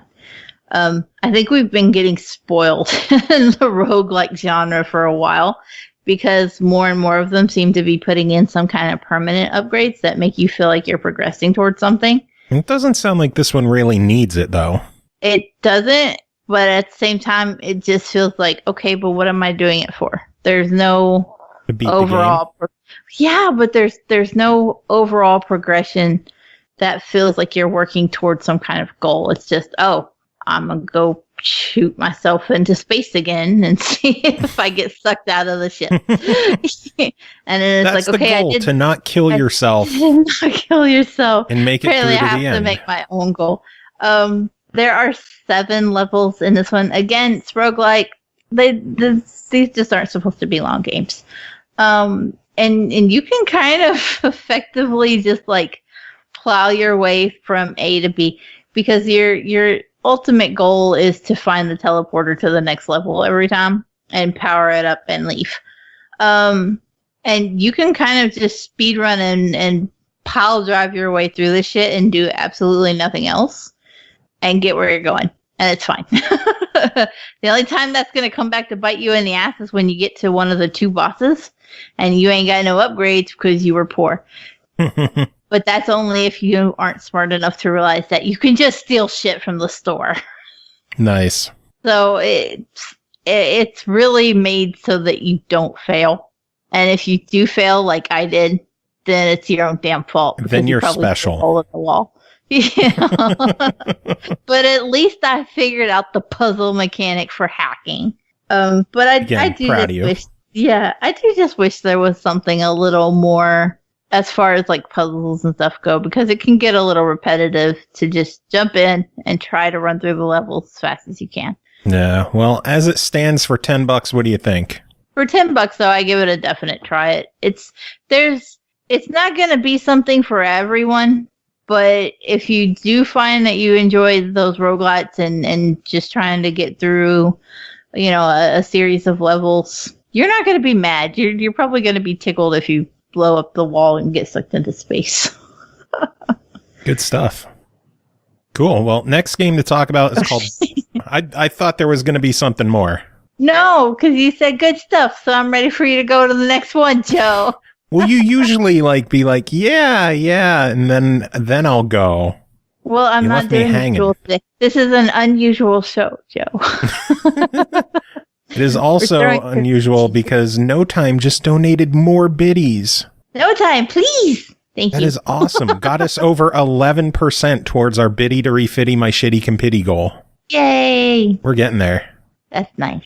See, awkward pauses bring biddies. Okay, I'll do it again. This isn't going to translate well with the whole truncate silence feature that I use. It'll just be like an immediate, this doesn't translate well. Anyway, next game to talk about is called Persian Night Sands of Wonders, developed by So Digital, published by Artifacts Monday, released August 17th on Xbox One and PS4 for $14.99. In the absence of a mortally ill king, the Grand Vizier Zaved rules the kingdom with an iron fist while a mysterious plague casts a dark shadow on the people of Persia. The young apothecary Tara decides to conduct her own investigation and discover the cause of illness before it's too late. Yay, I can read. This one, Dark Mika covered this one, wrote in a review, and because I'm doing so good at reading things right now, I'm going to read some more. Nailing it. Persian Knight Sands of Wonders is another point-and-click hidden object puzzle game by Artifex Mundi. You play as a young Tara, an apothecary who has gone out to find the cause of a corruption that has hit the Persian lands. In usual fashion, the world is near its doom because some ass clown wanting to do something he shouldn't because, well, bad guy reasons. Something I've noticed while playing these games, bad guys in them would be better off if they left everyone with ovaries the fuck alone, especially if they're apothecaries, because that's who always shut them down. Down with the patriarchy or some shit like that, close enough. The game has a hint system, but it's not really needed. In this one, all the hidden object puzzles seem to be significantly easier. Granted, some of the normal point-and-click puzzles were a bit harder, but only by a little bit. This one, however, goes the route, which annoys me, of writing the names of objects you're supposed to find instead of showing pictures. Some of you might like, who cares, just find it. Well, here's an example. You tell me what the hell a janbaya is without looking that shit up. Exactly. It's a curved dagger, by the way. Thankfully, there's only a couple of them like that, but these are difficult because they always toss in a word or two that you don't hear like ever. But I voiced my opinions on this in previous reviews of their game, so moving on. Voice acting work on this one was really good quality. However, sometimes the things they said were just a bit off because they would use a term incorrectly or the sentence structure would break. There's more talking in this one than some of the other ones because you have two partners there with you during your quest. A man named Darius, you should be talking to every chance you can, and an adorable genie girl named Minu, who interacts with you fairly often, but sadly you're unable to hold real conversations with her. Most of their previous games felt fairly solitary. You'd have someone around you for a couple of minutes for a puzzle or two, maybe as a background that might have a couple of lines, but that's it. In this, though, both characters show up at the start or damn near it, and stay until the end. I thought that bit was really fun. For $15, I think it's worth it. The characters are fun and have their banter and input, even if it's only a bit here and there, and is really cool and helps the world feel more lived in, even though it's fairly barren like all the end of the world scenarios. If that's a bit expensive, it's also on Steam, and Steam has lots of sales, so you can try it there, and if you like it, get on Xbox One. The hidden object puzzles are easier to do on Steam since you have a mouse, but the layout and how you move around is easier on the Xbox One to me. I'd get them both. Actually, I have them both, so I already put my money where my mouth is. Get the game on both. Nice. Nice. So I actually played that one too. What'd you think of it? I enjoyed it, but there are some definite things to mention that are different if you're fans of Artifacts Mundi and you're looking for one that's got the bonus chapters and all that. You're not finding that here. There is no bonus chapter. It's a shorter campaign. It's only about 3 hours compared to some of the others that push 5. This is one of those where they published a hop that was made by somebody else. So even though it still has that classic Artifacts Mundi look, there's some noticeable differences in it. I also think that this is one where you don't see the payoff from the higher price tag yet. Some of the others that have come out recently have way better animation, and you know it's worth that $15 that they've bumped the prices up to. Yeah. Whereas this one is very choppy. It's almost even in some sequences like it looks like stop motion that's not smooth, you know? Like, oh, his hands are here, and now they're immediately at his side, and there's no transition. And the facial animations are rougher. So this is more like the older ones that we've seen that are just a little on the rougher side. Well, this is also one that's only published by Artifacts. It's developed by So Digital. Yeah. So that's probably another reason. And that is what you tend to notice. I think it was Dark Arcana was another one that was published. That one was by House of Fables, I believe. And it had a lot of the similar problems where they're just, when they're developed by an outside studio, they don't have quite the polish that the ones that are done in-house have. And I'm an Artifacts Mundi snob. That said, it was still fun. And I still recommend it. It's just that it had some obvious, noticeable differences. Cool. Good stuff. That's my opinion. You didn't ask for. Hey, I said, what did you think of it? So I technically kind of asked for it. But we yeah, got but one. You weren't expecting it. True, very true. You just got to drag everything out. You and Kris, the longer the show, the better with you two.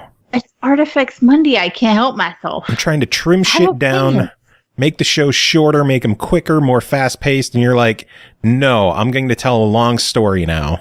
I did only have 5 lines for my other review, so that's and okay. It still went like 10 minutes. Fuck! How? How do you do this? Final game to talk about tonight is called Haunted Halloween 86, The Curse of Possum Hollow, developed and published by Retrotainment, released August 24th on Xbox One for $9.99. Are you rad enough to accept the ultimate 8-bit challenge on Halloween night? Cole, are you? I was, but I have a question first. This is a sequel. Yes. Was Haunted Halloween 85 on Xbox as well? No, it was not.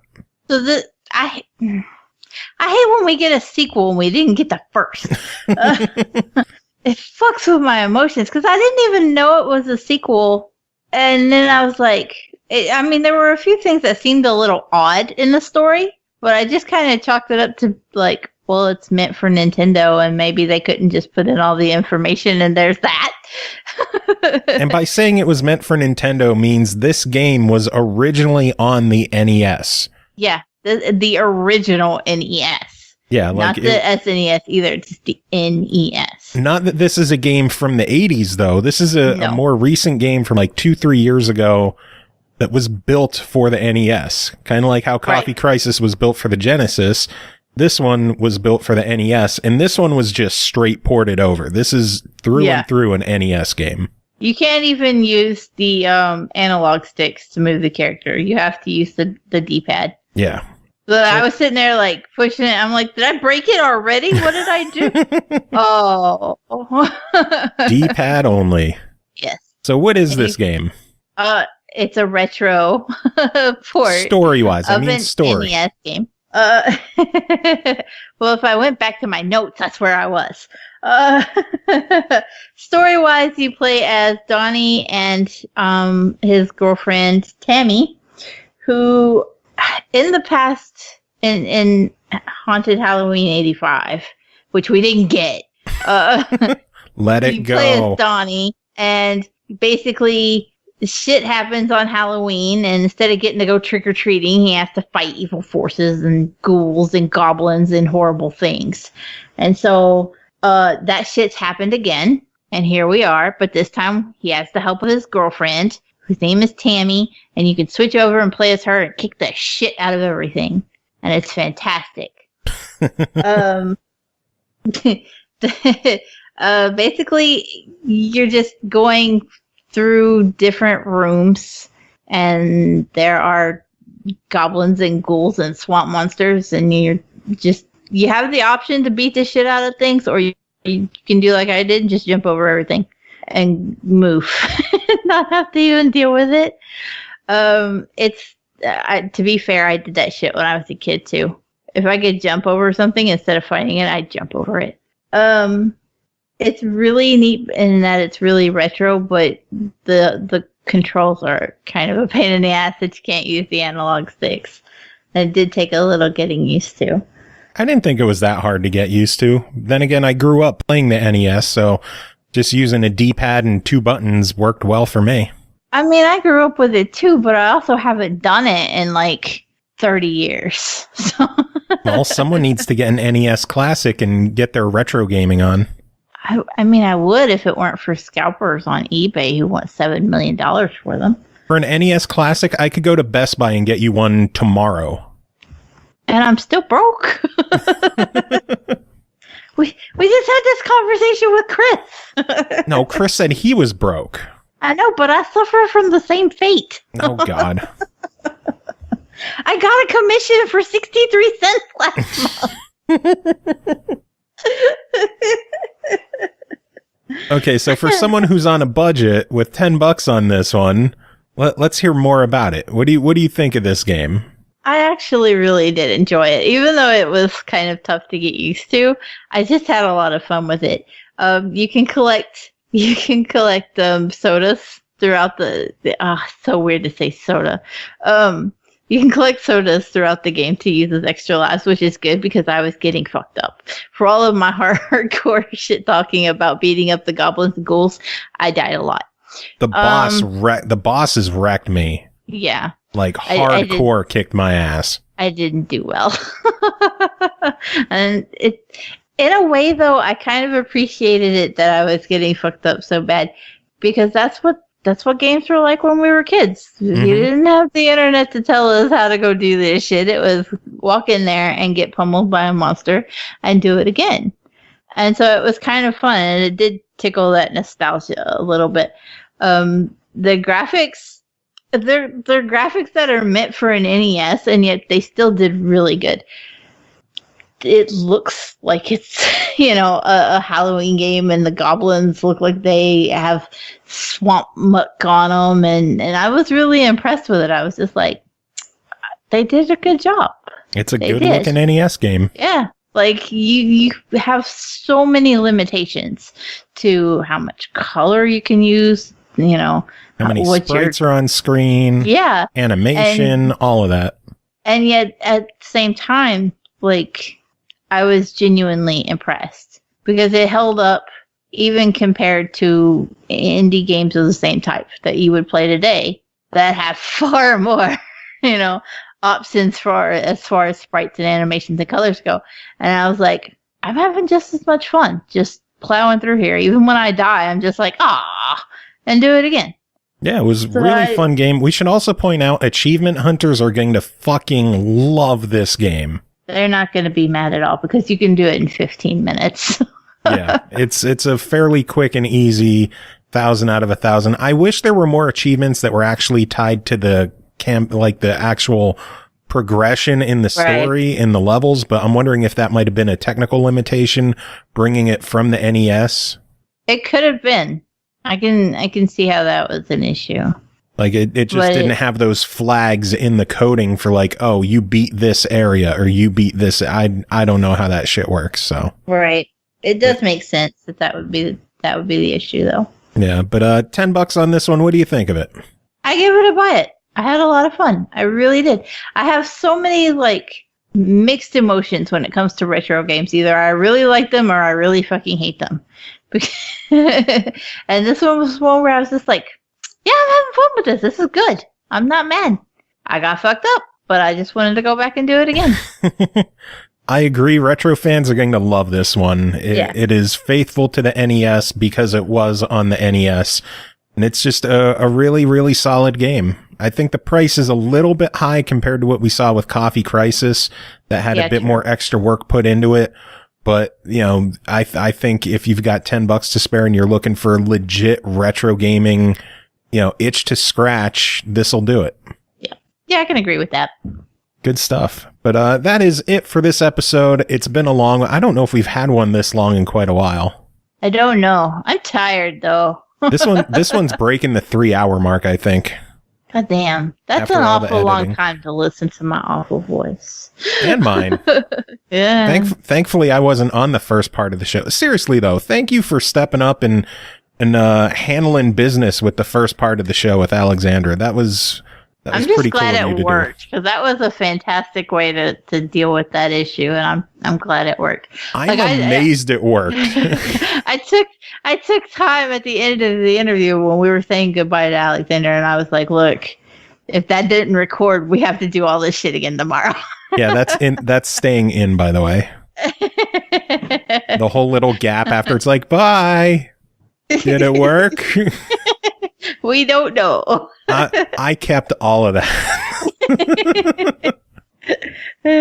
You shouldn't be surprised with how little I added. I'm not. And I was sitting there, like, the whole thing, like, when the phone rings in, and I was like, oh, that's stuck forever. Yep, it is. And there's intermission music and everything. And you know what it was? It was some fucking insurance company trying to sell me insurance. I know. And I'm like, that's in there, too. I'm too goddamn poor for insurance. I have Medicaid. What is this? And the thing is, like, I wouldn't have even answered it. I would have just muted it the first time. But I didn't recognize the number, and so I was afraid, like, it might have been the high school or something. Because I don't know their number the way I know the number down at the elementary school. And I thought, oh, what if something's wrong with number one? Nope, And so I insurance. answered it. Yeah. And then the terrible part was like the lady kept completely talking over me. I'm like, I don't have time for this. I'm in the middle of something. And she's just like going on with her spiel, completely ignoring what I'm saying. I was like, fuck it. And I hung up. Yeah, always hang up on telemarketers. And I was just like, oh. As soon as I hear a robocall voice, I'm like, hang up immediately. And see, that's the thing. It wasn't a robocall. Like it was an actual person, but she was just reading a script, and she gave no fucks about what I had. Hang up. Fuck 'em. Hang up. I was like, what? I did, and then I was just like, be so goddamn rude to somebody that they're in the middle of something. Ain't got time for that shit. So yeah, when they called back the second time, it rang once. I saw the number was the same, and I just muted. And I was like, fuck that. Well, I'm going to wrap this show up because it's been going on way too long. Music, I'm going to play some more from Ro Panaganti off of his brand new The Temples album because it is fucking awesome. Make sure to hit up the link in the description. Go pick up that album because it is really, really good. Cole, do you have any final words to end the show since you started the show? I can't believe we made it a whole episode without saying, speaking of dicks.